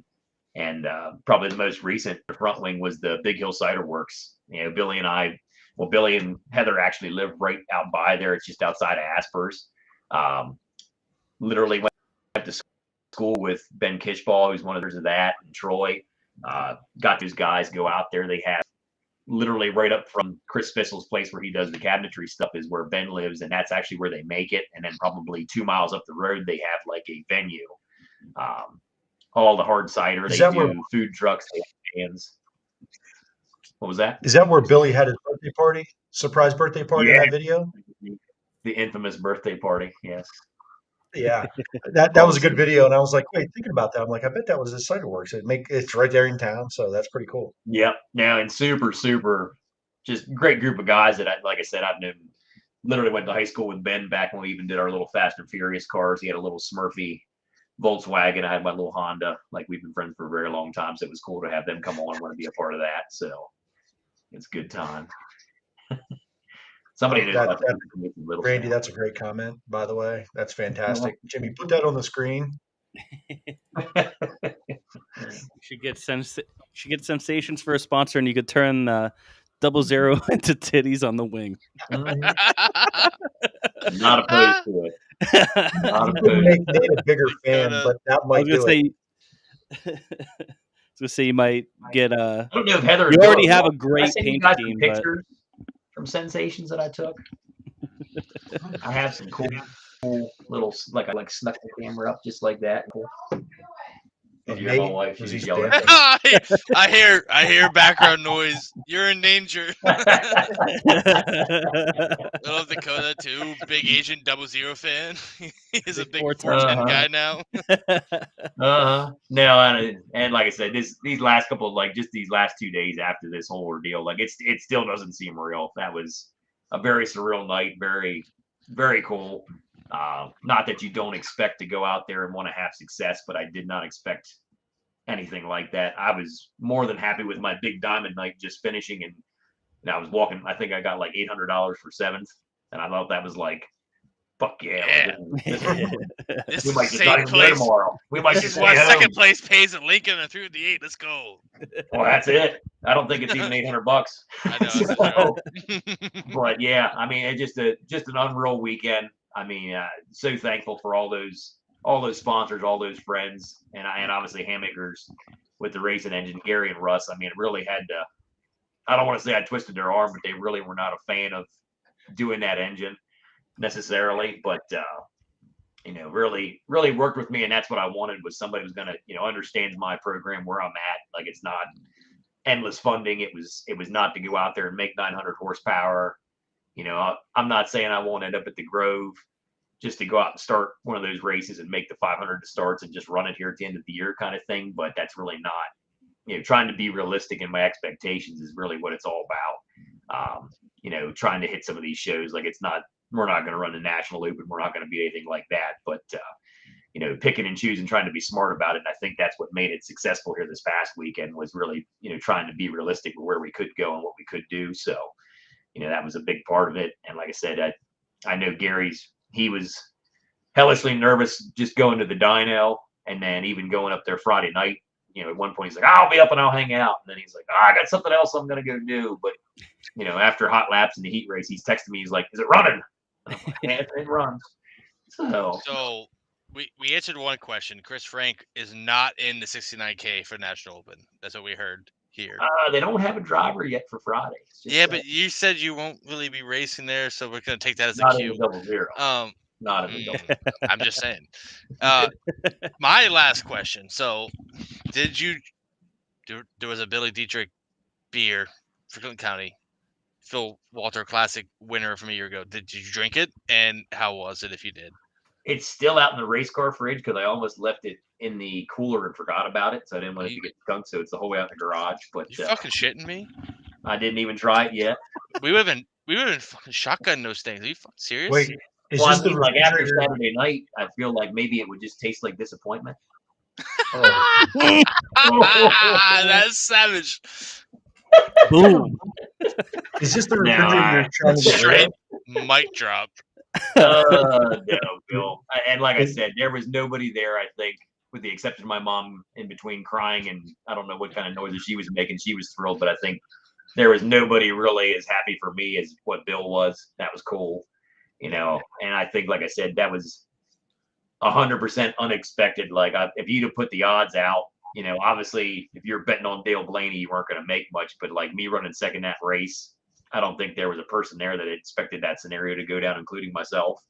I was pretty well in disbelief of the whole night till it was over, and kind of standing on the front stretch. It was like, yeah, didn't spin out. Like nobody passed me. Like it was kind of ridiculous. You should save those Bill Dietrich beers. So when you win at Williams Grove, we can just shotgun the victory lane.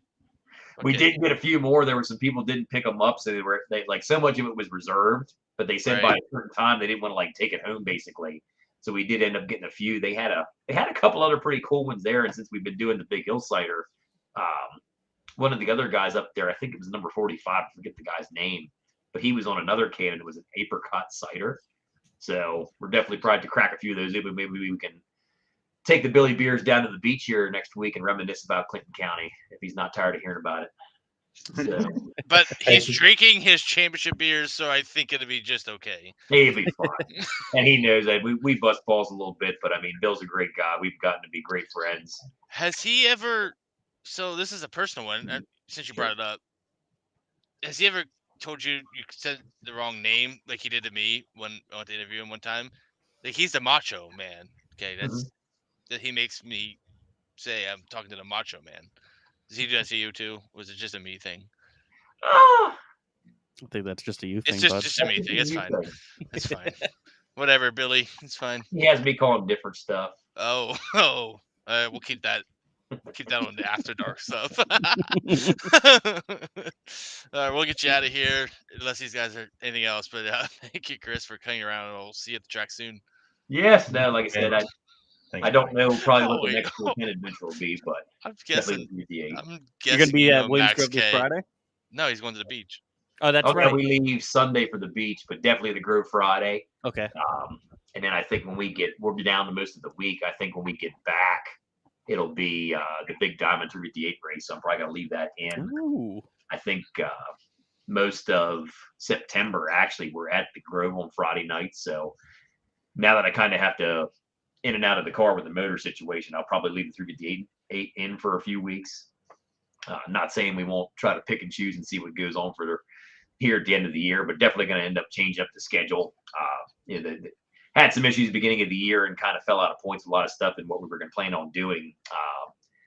Definitely going to finish out the Grove. I think even I had to basically start and park the features the first two and got basically 2 dead last. So I've been trying to get back into where we can get the Grove will do like the top however many in points get a season pass.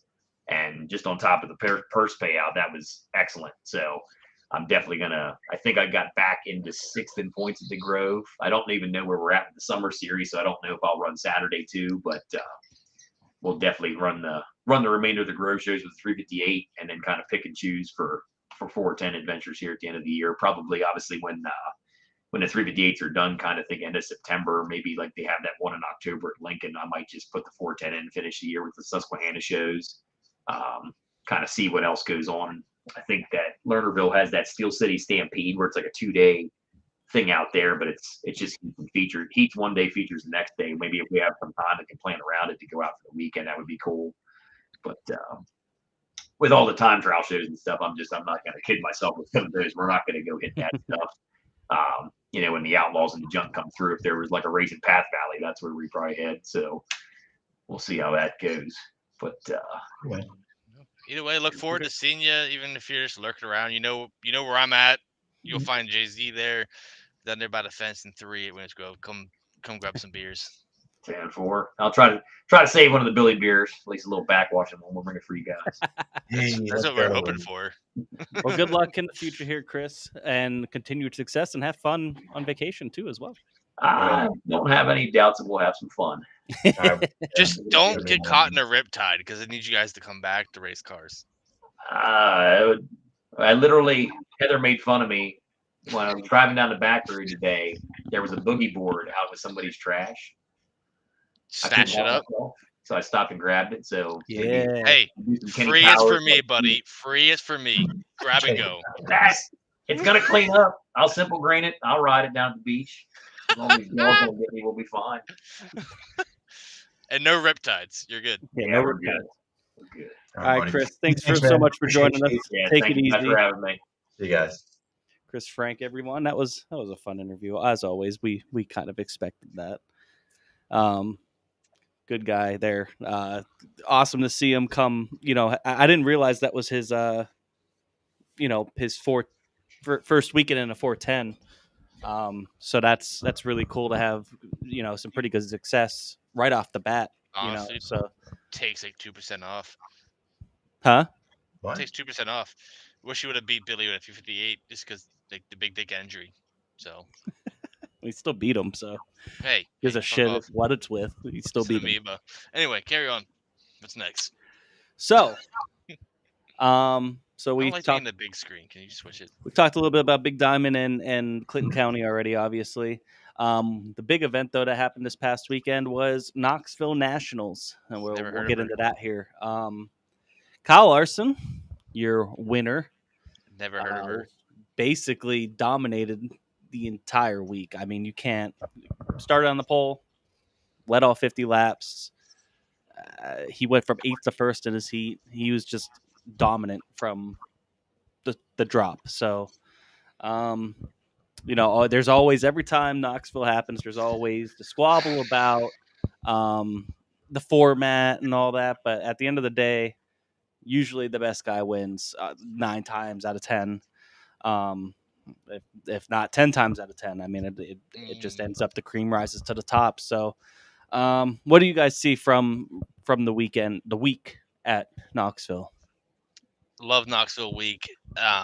It's honestly one of my favorite weeks. Like, as a guy that's never been to Knoxville, I desperately want to go. It's just not worked out schedule wise yet. I hate planes, so flying there is a thing. Driving there's 16 and a half hours, so that's not an option. But as an event itself, I love the format. I love the fact that you have to be on your game. And there's the haters, you go out there, qualifying matters, okay? 200 points, quick time. 100 points, heat race win. If you can pass cars in your heat, if you're truly good enough, car and driver, Schatz did it, Larson did it, Rico did enough, you out, set your lap, get through your heat, get to the feature, move up. I love it. If a guy like Brent Marks is kind of on the other end of that, he was top 10 Q qualifying Yeah, time, he qualified well. and he was one spot out in his heat. That sucks. Tough break. In the A main, B main of his prelim, just like a notch below all night. And he was in mid pack, and he's in the B main. He had every opportunity. Hard Knocks, 2 spots out. Like, it's just one.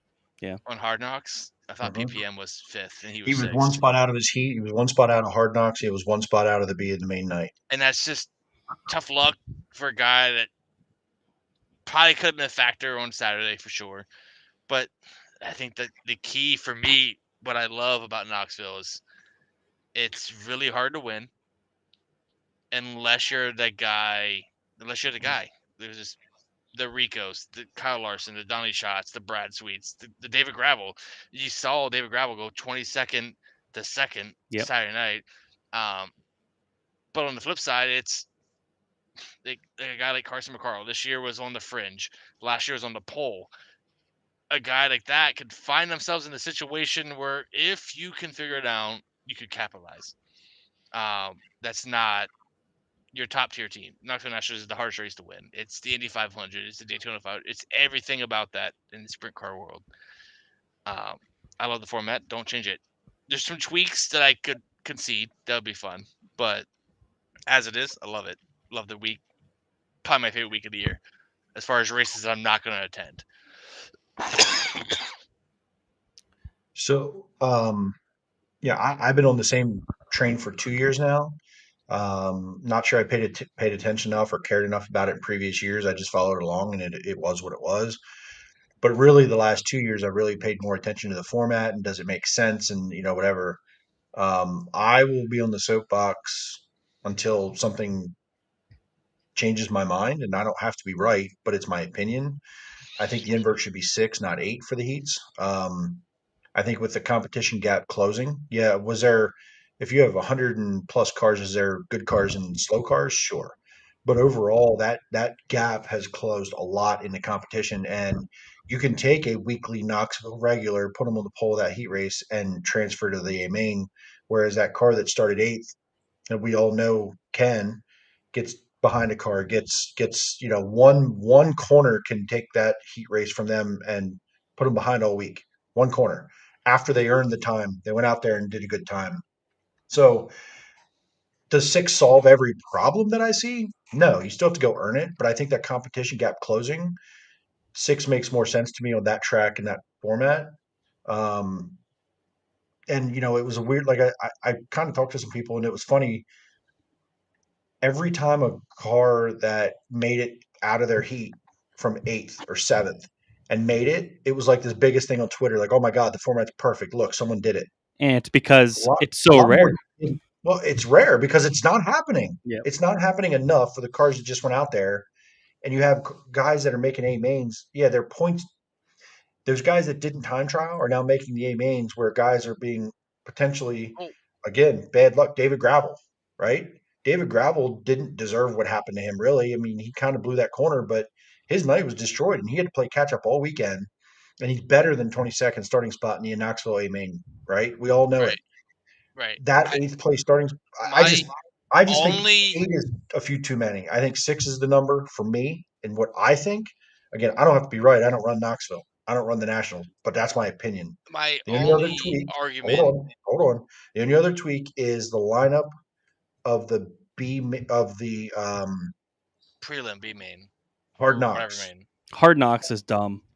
The format for Hard Knocks is trash. The Hard Knocks format, like a Kyle Reinhardt situation. Yeah. It went back on his time, not his finishing order. There was 0 point of him moving up in his heat race to try to transfer if he wasn't going to transfer. If you're going to 9th to 5th, missed it, and had to start in the back of the beat because it went back to time. If you're going to go back to time, just do a normal outlaw format. Don't do a freaking invert. Just line everybody straight up and do it all straight up throughout the whole night. Right. And then the fastest cars will go. You know what I mean? I love Hard Knocks. I love the idea that it matters. I love the idea that those cars can make it.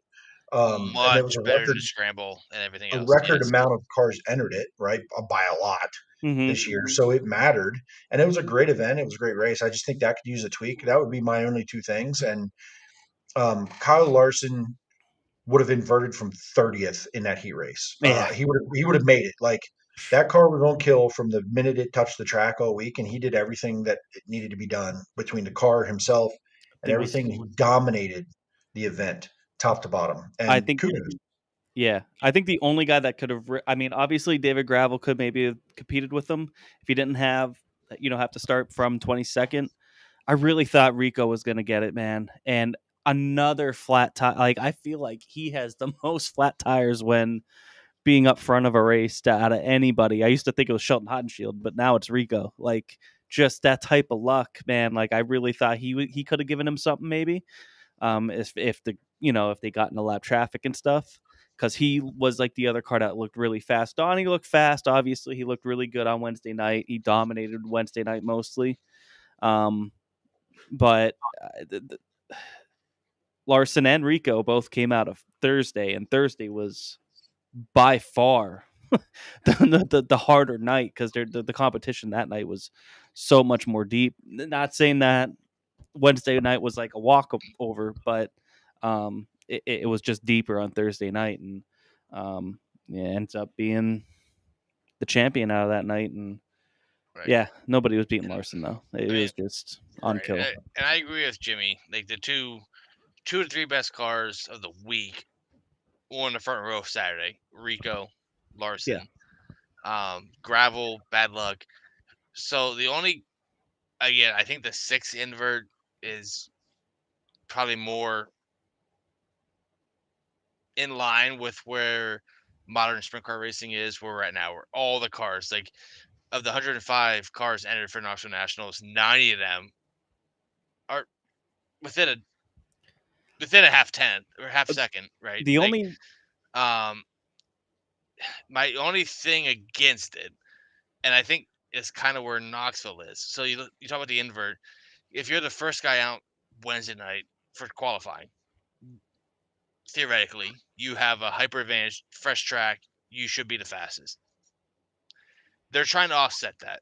So it's finding that happy medium of you got 200 points for being the fastest car in qualifying, which most likely means you went out in the first 20 or less cars.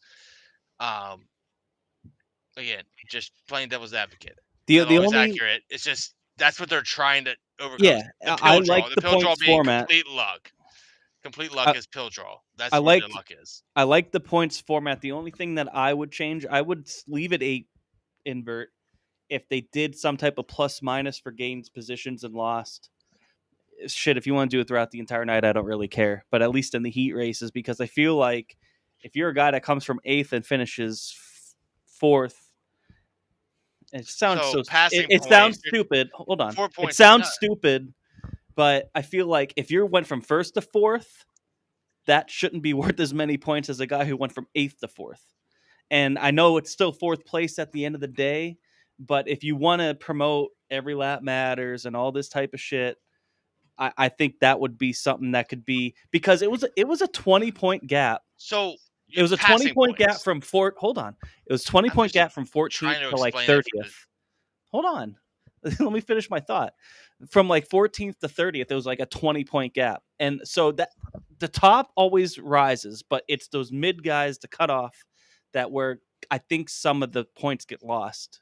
And I think that's kind of the thing where just a couple points, maybe just 3, 4, 5 points from the heat races could be a big difference on, a guy that wrecks out of the A main that night out, and a guy who moved up, 20 spots throughout the night gets in.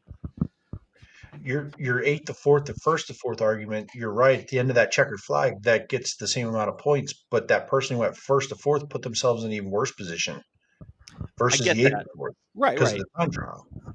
So I'm with you on the plus minus, but because there's points given out in each event, adding a plus minus to it, like I think if you went from 1st to 4th, you subtract 3 points, and it's just 3 points. If you went you get 3 points a spot for gaining it. So then if you went from 8th to 4th, you would get an extra 9 points, and 9 points could be big. It's basically so you qualify and you hit the invert, you're on the pole. You don't belong there. Let's just simple terms. You don't belong there because you're not pole worthy. You drop back and you lose 3 points you still transfer. It equalizes the penalty is what he's going for. I No, I get understand it. these. I understand them. and I know qualifying already has that as well.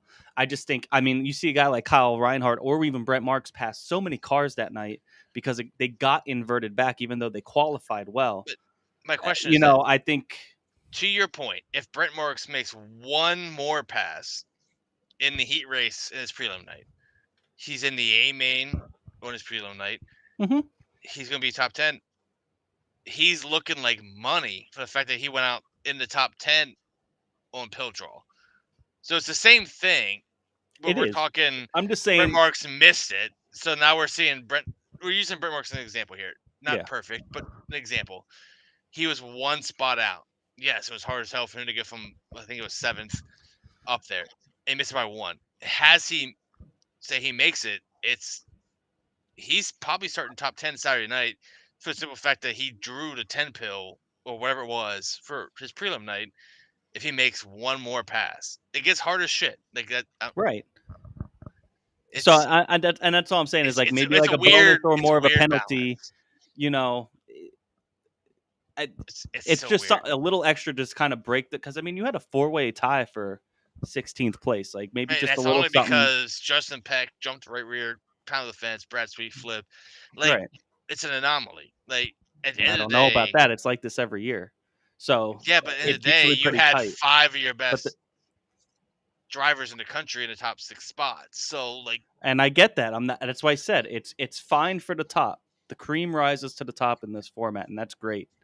I'm just saying that cutoff line. I would like to see the a little bit more of a granddaddy differential.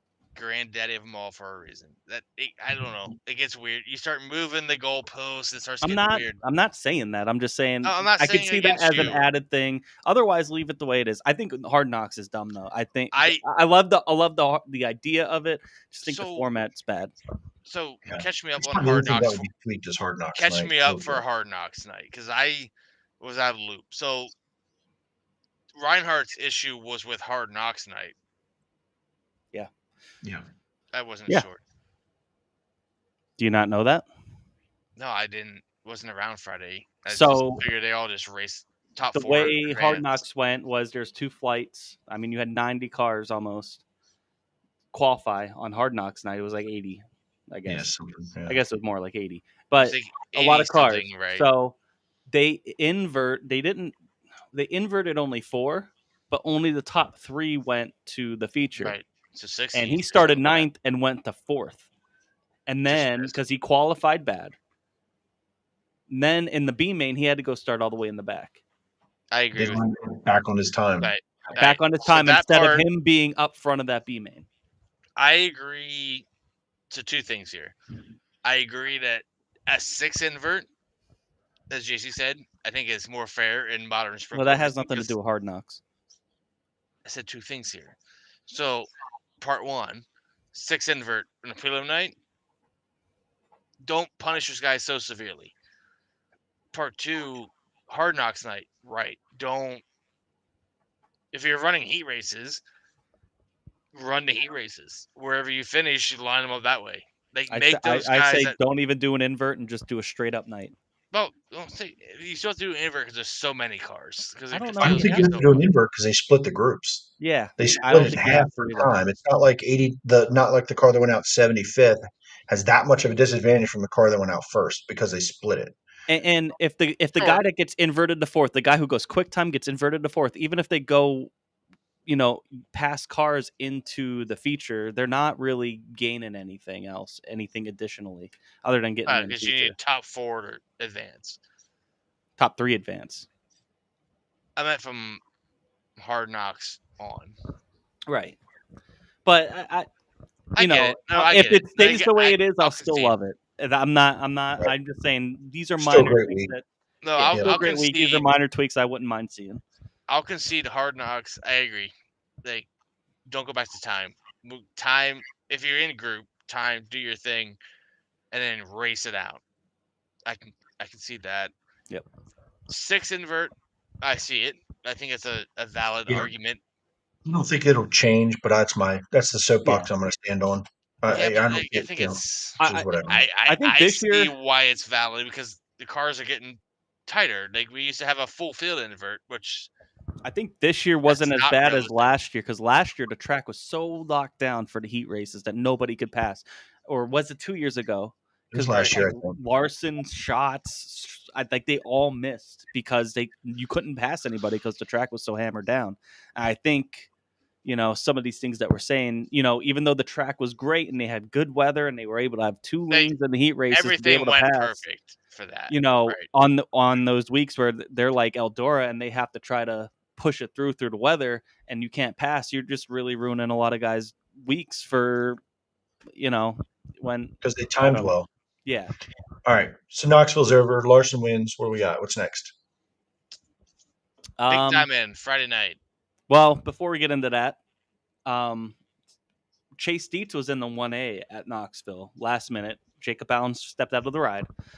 He came back real briefly. I think he came back last weekend, and now he stepped out again. And Chase Dietz got an opportunity to go out and run.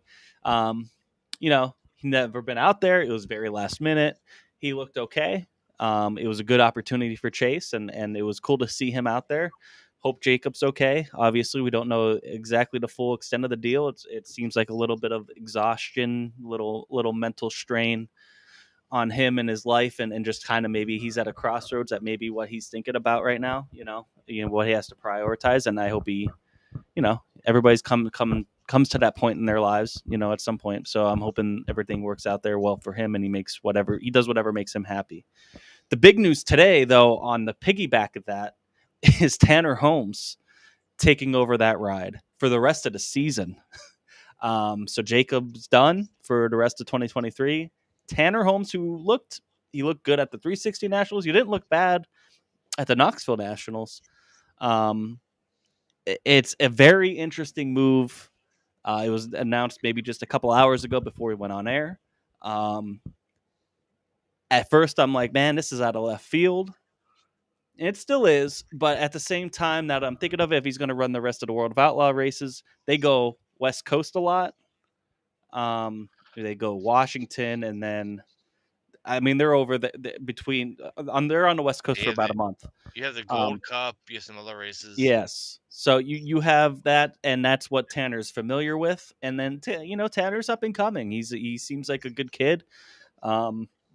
With some talent, and I'm not sure exactly the whole structure of their deal is and how this went down, but it's a very interesting move that I don't think anybody saw coming. No, not Tanner Holmes for sure. I think that after Knoxville, that 1A was definitely in question. I don't think we, as the sprint car fandom, thought about the 1A much after Knoxville ended. They don't race again until next weekend. They have a week off. Knoxville's over. And what's next? But it didn't take long for us to go, oh shit, right? 1A, what's happening? So we got that answer, and good luck to him. Young kid getting an opportunity. Chase, if you haven't seen Chase Dietz on his socials, he put up a video tonight, and he put up a post thanking the 1A team and their hospitality and welcoming him and working with him. Seems like a good opportunity there for Tanner to get some seat time in a high end in a good ride against great competition. So time will tell. We'll see. I don't really set a bar here on this. I don't know Tanner that well.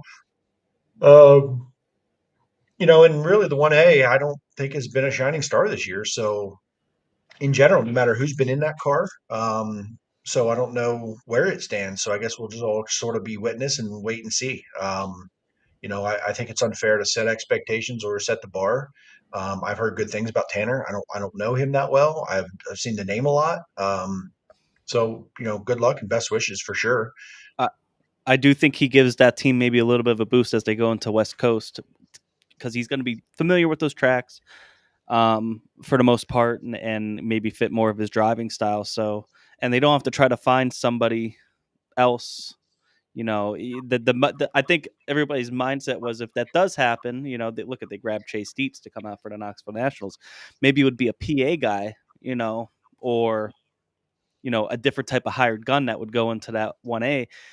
That's why kind of Tanner came out of left field. But then when you start looking at the schedule and you start thinking about it, it does make a lot more sense. So I wish him nothing but the best, and that whole team, and also Jacob, and I hope everything just works out in the end.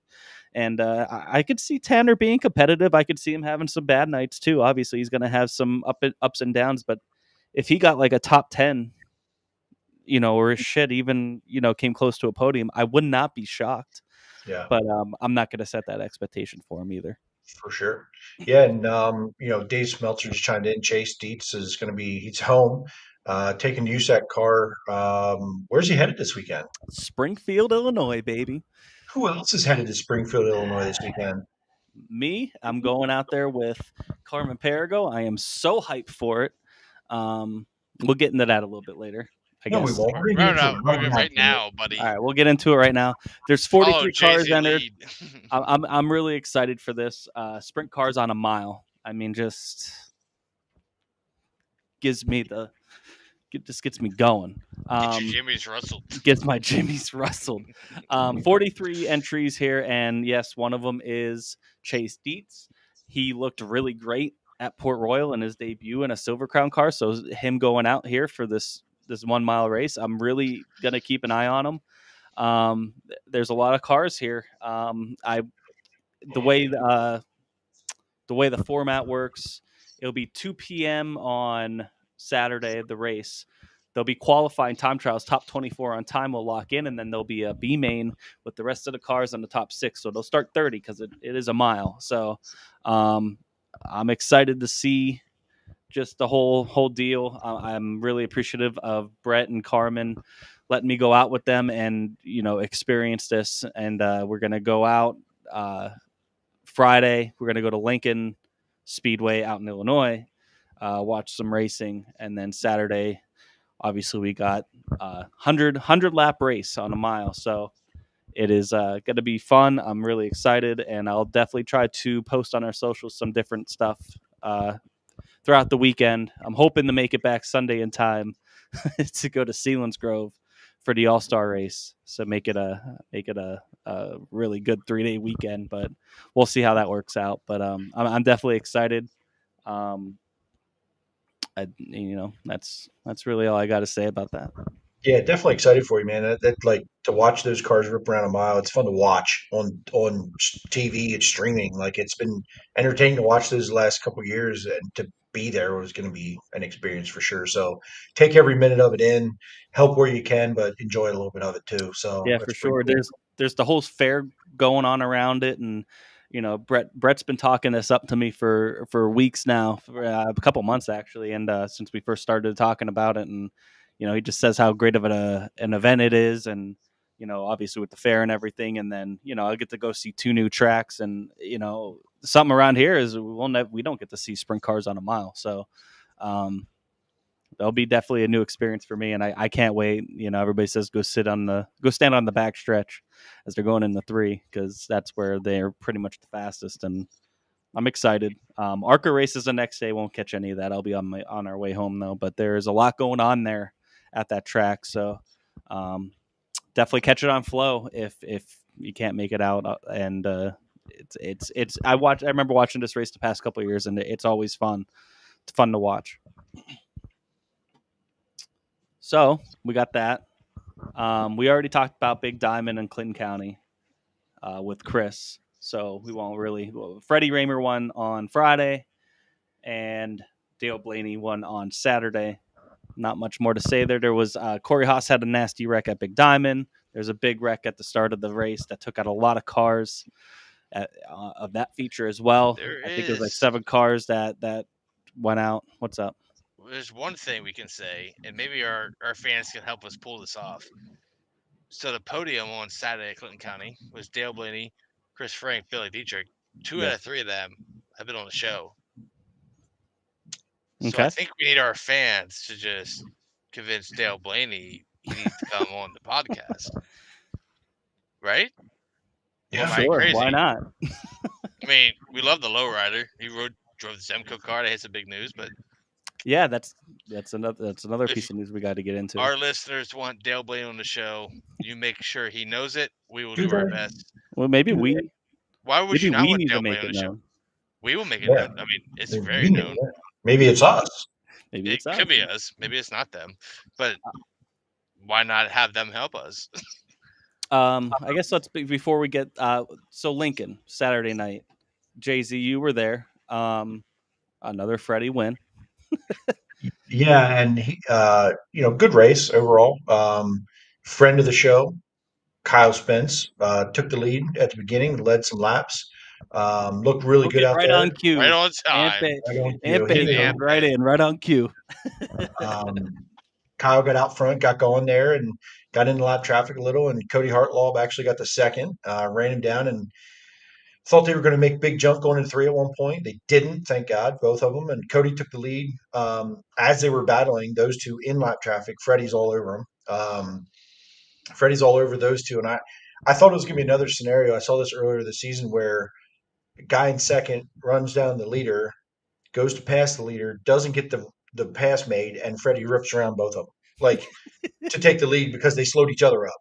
It would kind of look like that was going to happen, but Cody kind of got clear of Kyle Spence a little bit there, and came down the front stretch, and Freddie just kind of threw it in there in turn one and kind of moved Cody out of the way. Not kind of. He did. He moved him out of the way and took off and won. But as after Freddie took the lead and they got going, Hartlob stayed right there with him. Like he was there. And I thought at one point Cody might have a chance to throw a slider. It didn't, and then Freddie kind of pulled away at the end in the last few laps. But you ended up with Raymer winning that, and Cody Hartlob finishing second, which was a career best for him in his 410. Maybe his fourth. second for fifth start. Coco, fifth to second for Cody, and ninth to win for Freddie. And was Kyle third? Yes. Did he end up third? I think he ended up I think it third. was I third, think it was an all T2T gas podium. Yeah, that's what we do. Again. We like We second place are. finishers. No, but no, it was a good time for sure. They kept it moving. There was rain coming, as usual in Central PA. So, 305s had a pretty nasty wreck during that race, but hell of a race in the 305s. Dave Brown gets the win. Owen Dim actually passed him with like 5 to go, and Dave Brown got back around him with 2 to go maybe. Passed him back for the win, and then Super Sportsman Kenny Edkin, not a surprise, No. kind of dominated that race there. Took off and got gone, and that was entertaining as well. And I'll tell you what, shout out to Fred Putney because there was a cushion all night for all three divisions. All three features had cars running the cushion, and they could make time doing it. So it was entertaining. It was fun. I enjoyed the three division show, Fred something a little Putney. different. What Love did you Fred just say? Putney. Love Fred Putney, buddy. Track. Hearts in the chat. But yeah, that was Lincoln. Had a good time. That's good. That's good. I'm happy. I'm happy both races at Clinton County and Lincoln got in because the weather was looking pretty gnarly. Yeah, for It's sure. kind of interesting. So the put a button on the Lincoln and kind of what they dodged. So Saturday we got home and we were laying in my living room and it was 10:30-ish, 11 o'clock at night. I was watching your Knoxville National thing and I kind of thought we were being bombed World War II style because it was thunder, boom, rain. I saw the Lincoln update from Freddie and it was just hellfire, and I'm 20 minutes north. So kind of crazy. Think about It was close, but there was lightning checkered when the last one was going. I could see lightning to our east, which means it went past and like formed on the other side of the track. But it never really rained. They knew it was close, but it stayed it north. must It have was up the just went line. north. It It did. must have It went kind of north held because north for a while, for sure. I was laying living room and I heard it come in. Like you would have thought it was bombs dropping and everything, and then boom. And I'm like, holy hell! I'm glad I'm here. Yeah, I'm glad it didn't rain for sure. Kyle Speranza in the chat here saying no one faster than Logan Spar put Logan put Spar in a 410. I believe he won at Bedford yesterday. He did win at Bedford in his family car, not the 5 car. So Not that it matters. he went ninth to fifth at Lincoln, the first time ever being at Lincoln. And then went and won in the family car at Bedford yesterday, first time there. Um, every time I see him race, he impresses me. Like whether it's figuring out how to be fast, driving harder than the other cars, um, he just gets it, and I'm excited to see where he goes. I'm excited to Yeah. see where Right. And where I his think it's a career matter of takes him. time. It's a matter of time before he's in a 410. It's probably just going to be more of a factor of funding a ride always or money. funding his own ride or whatever. Um, I think he has. I think he has the skill. Obviously, he's proven it all this year. He's definitely. Kyle even say he's going places. Right. So and the coolest dude, I think I mentioned here in the show after the Outlaws at Baps. I'm walking down to leave, and this dude yelling my name, T2T, hitting me in the back. It's Logan Spar. Like, hey, and like, holy shit, daddy. Like, so cool to see what he's doing and keeps winning. Can't stop a winner, and just an overall good kid. he has like 7-8 wins this year. So 7-8. good for him. 7-8 last week. Congratulations also to Freddie, Cody, and Kyle on Saturday. That's awesome for them. Obviously, Freddie continues the domination, but those are great runs for Cody and Kyle. Yeah, and that wraps up pretty much the weekend. That was. Now we go into weekend this that weekend. it is. Jimmy, you're going out to the Midwest yes, to be with the weirdos. And at my home here, plans, we got double features. 4 features, 4 sprint car features. Williams Grove at the best got, track. Yeah, you Friday got a 410 and 358 makeup feature and a new feature for both divisions. So you got 4 features on Friday night. I will be there for that, confirmed. So that should be interesting. Hopefully they get a so they're doing good hot car laps count. and features. So yeah, hopefully decent car count. Yeah, weather looks great this weekend. I mean, there's like no more than I think Friday maybe a little bit more, but the rest of the weekend's like 10% or less. Saturday, Dream Race at Port Royal. So another 2 features. So you got guys running potentially 4 features in 2 days. You have the Hodnet Memorial first As feature one of for them. the Dream Race. The makeup Hodnet from Speed Week. That's now the makeup from the Dream Race. Yeah. This is the one bad part about going to Illinois for me is that I don't get to another Dream Race. $10,000 to win each race, $700 to start. It's really cool, all the type of things that they do for all the teams and the drivers, and you get 2 25-lap features plus a $5,000 to win super late model race. As a fan, you get your money's worth for sure. And I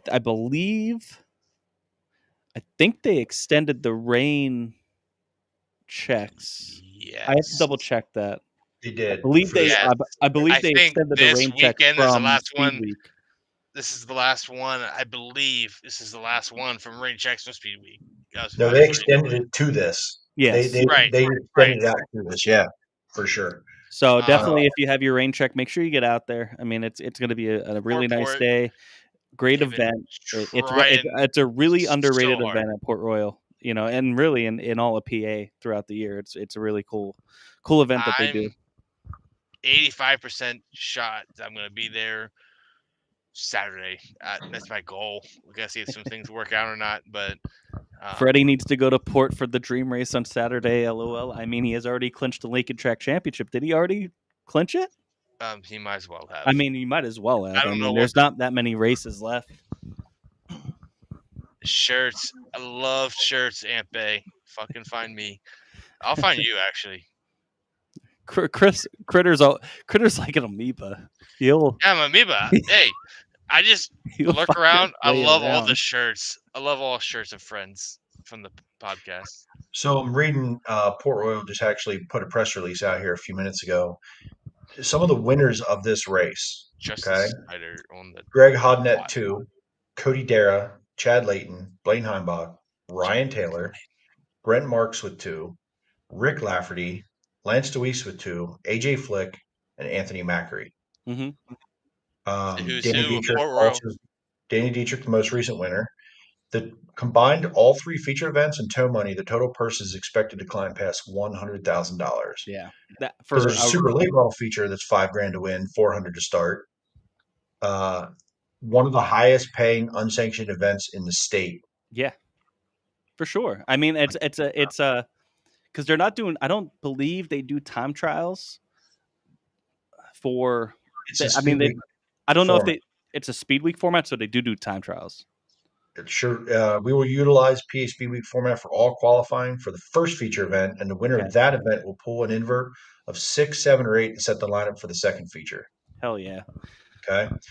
Here's So- another one for you.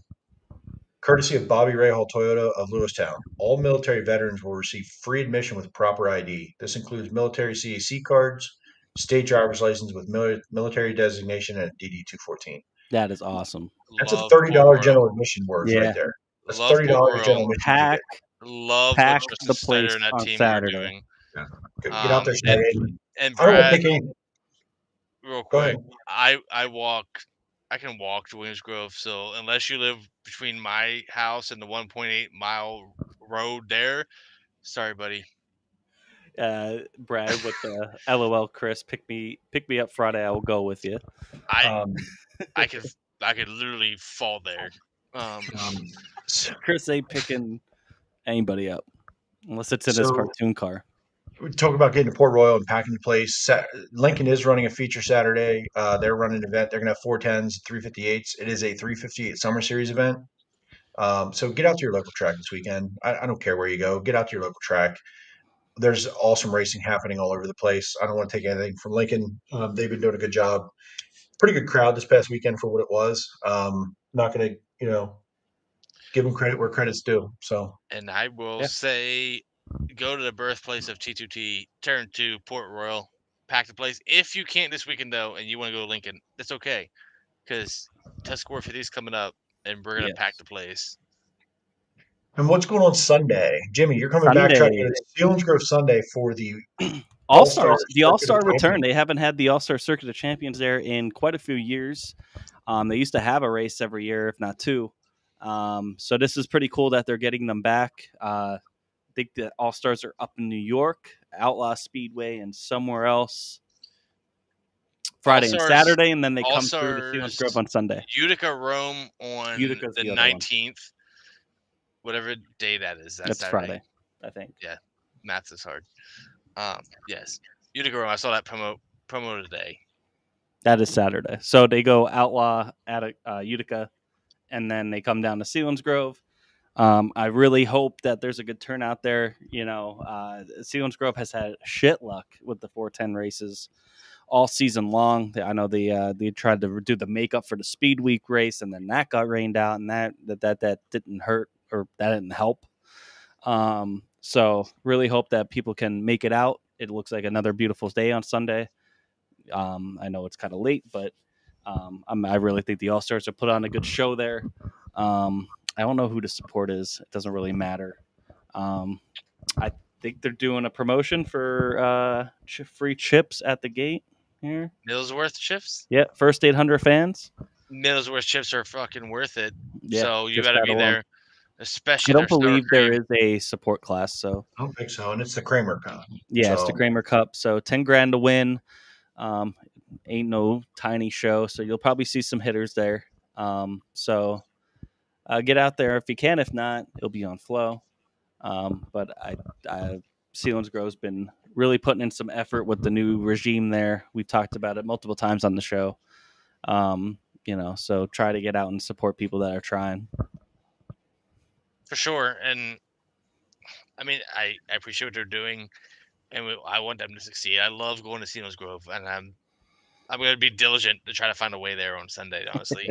Yeah, I haven't been there in 2 years because the schedule hasn't worked out, and I love being there. I love after going to places like that. After a 13-hour drive back, I'm hyped to go to Sealands Grove. Like this preseason is a few events. Like I go to every Williams Grove race. Like Brad, you're Sinsburg Road. I know where that's at. You're 10 minutes from me. In fact, that Bent Tire that I threw there now, their shop's on that road. So in Sinsburg. So, but I love going to places like Baps, Sealands Grove, Clinton County. We talked about I love we all go. going The to big those three are places. great. The big three are great, but getting to some of these smaller tracks, they only get a couple 410 shows, or maybe not even get a 410 show. Especially Like they're hidden gems. You know, Clinton County Right. really impressed me this year. love Big Clinton Diamond's County. cool. Big Diamond is what it is. So Selinsgrove. try to support those Love Selinsgrove. tracks as much as you can, because those are the ones that You don't you know, want them just to go away, right? yeah, Like, we don't want them to go we away. know Williamsgrove's the best Or track, Speed Week will be and free track. and Lincoln's down. We know Lincoln's like I'm a little selfish because like for me, obviously 4 minutes in Williamsgrove, 20 minutes. I think it's 34 minutes of Lincoln, 52 to Port. Baps is 24. Like I'm spoiled. I'm a spoiled little sprint car fan, but I love going to those other places like Selinsgrove, Big Diamond, Clinton County. Like, kind of, It's to cool. me, It's a cool you go there, change up. you have no expectations. You show up there, you see kind of how racing was. It's almost like a flashback of the time. Like, you go to Clinton County, you walk through there, and like you didn't have any of the quote unquote big names. There wasn't a Brent Marks, a Dan Dietrich. It was like just sprint car guys there having fun. Yep. And we walked around. You had guys hung up on the damn hauler on the power line. Like, what the hell's going on here? And like the track was just like a normal track. There wasn't this extra stuff. It's like almost a kind of like a time capsule back to your youth. It was kind of fun. Selinsgrove is pretty handicap accessible if I remember correct, because I think you can go unless you're going grandstands. It's you could, but there's that whole section up outside of turn 1 that you could go up to as well. It's a little tight in midway, but it's accessible. Charles Price, 120 miles, Williamsgrove. I believe Charles is up by like Scranton way. So yeah, listen, if you're going to go to Williamsgrove, this Friday's a good one to go to, because you're going to get 4 features. You're going to get your money's worth. And last I looked, 4% chance of rain, so you're probably fine. And I will be just past the bridge, backstretch infield, probably where that press box is. You'll find the amoeba rolling around. I'll find it. I will make sure to wear T2T hat to be accessible if anyone wants to come find us. Other than PA, Jackson Nationals are this weekend. Jackson Nationals. That's usually a pretty decent event, but kind of after Knoxville, you know, it's kind of whatever. I would love a week off, because like, Knoxville takes so much. It's never going to happen with the Outlaws, but yeah. I understand it. I understand why, but even High Limit is like kind of like watered down. Yeah, they're going right to Houston tomorrow. And I get it. I get the draw of it, but like I thought this last year, and even the last 10 years, like Knoxville's such a focus for all the major teams that truly want to race for the championship. Like all the outlaw teams, all the big all-star teams, all the Brian Brown Invader type teams that can go wherever. You spend a lot of energy to get to Knoxville, run that week the best you can. I wonder if Brian Brown's going to come out this weekend. He usually likes to try to go and support Selinsgrove. He's probably going to go to Jackson first. Yeah, maybe. You're right. And then, but like, I think from the team, all the energy that the team driver put in to get the car good, make that event big in Knoxville. I would love for this week. I'm the same way with Indy 500. Like, give those teams, that event is so big. Give that next weekend, just like let it all. You got to think from a promoter standpoint, though. I know it's strike while the iron's hot. You know, you got a lot of eyes on it. People fresh in their minds. Try to keep it going. Well, you know, while it's I get it, but like this, mind, so I get it. This is the first time the Jackson Nationals that were like relevant in my head. Like, no, they've been 10 for years. A little bit. Last 10 years, you leave Knoxville, and the Outlaws still went in the race. It's like, I get it. I do. Yeah. But it's just like, fuck. I would love it to be. My favorite thing. Listen, my favorite thing now is the National Open, Williamsgrove, because they used to have races afterwards. I'm like, why? Because National Open should be like your cap. Right. Tuscarora 50, Port Royal, same thing. Your cap, and they've kind of done that, except for like the Outlaws coming back to town. Get the Outlaws after. That's which is fair, fine. I think they do. Big enough. I think they do 410s at like Lucas Oil now, after Tuscarora 50, or it was something like that. But still, it's like it's the cap. The Tuscarora 50 should be the cap. In my opinion, Dirt Classic at Lincoln should, now the way this should be the cap. National Open the cap. Knoxville does it right. I think they come back in a couple weeks and No, I think they're done. they do a track championship or something. There's like one Maybe. more Yeah, race. maybe you're right. Kind of like a celebration of all the teams, which is cool. Fine, whatever. Because your big event, you're not. Ooh. John goes, can top we rope it. perhaps challenge Brownie to take a bet, and if he loses, he has to don an Eagles hat or at least say Fly Eagles flag. If he loses during an interview, let's make his annual PA vacation somewhat fun for him. That's the opposite of making it fun for him. That's making him stay in his cage in Iowa with Kansas City winning chips every year. I mean, over the Eagles. Ben, if he loses, he has to say you're in PA. I mean, has he won in PA ever? So I mean, that sounds like a losing bet Grove right now. and Williams Grove. And Williams Grove last year. Yeah. In those trips in the fall. Yeah. Separate years, but yes. Yeah. Separate years. Yeah. He wins here kind of like he wins. He runs really well at Williams Grove. He's almost always at least in the top 3. Except for the if not National top Open. 5. Because like their biggest race, he kind of disappears. What are you trying to say? Nothing. Just Brian Brown disappears in the biggest race. Oh, that's what you're trying to say. Okay. Just So yeah, Outlaws, like I said, no rest for them because they got Jackson Nationals, and then they go through Dakota, and then they have their whole West Coast swing. So it's not going to get any easier for those teams, unfortunately, until they make their long haul back across to us at the end of September. So sad. So yeah, that's really it. Any closing thoughts? Thanks everybody for chiming in. Love sorry Chris we couldn't Frank. get to everybody's comments. There's a lot tonight. Yeah, keep putting the comments in on different things throughout the week. We're slowly getting better at handling that. And anyone going to Williams Grove on Friday night, I will promise you I'll wear this hat. I change hats a lot, but I'll wear this one. Find me somewhere beyond the bridge before turn 3, near the fence. Chris changes shapes a lot because he's an amoeba. Exactly. And I have my softball shirt on because I'm basically the rookie of the year. So, I keep making the amoeba joke, by the way, because last week at the end of the show, Chris said that Mark Smith is an amoeba. When he meant to say it. No, I didn't mean anything. I said what I said. You didn't mean an amoeba. So now Chris Critter here is an amoeba. I so do not expect care. that to be kind of an inside joke here because I fine. can't stop saying it. It's fine because I failed biology class, so figure it out. By the catch fence watching the fireworks. There you go. Yeah, I bet you'll have fireworks. I will be by the catch fence, Charles. There's no catch fence. What catch fence? It's a joke. All right. You're so fucking dead. Wrap it up. Anyway, comment on our post. See you all Friday, Saturday, and Sunday. You'll find Jimmy. He's gonna probably wear a 2A shirt that he wore for 4 days straight. So it's gonna smell weird. Thanks, guys, for tuning in. We'll see you guys next week.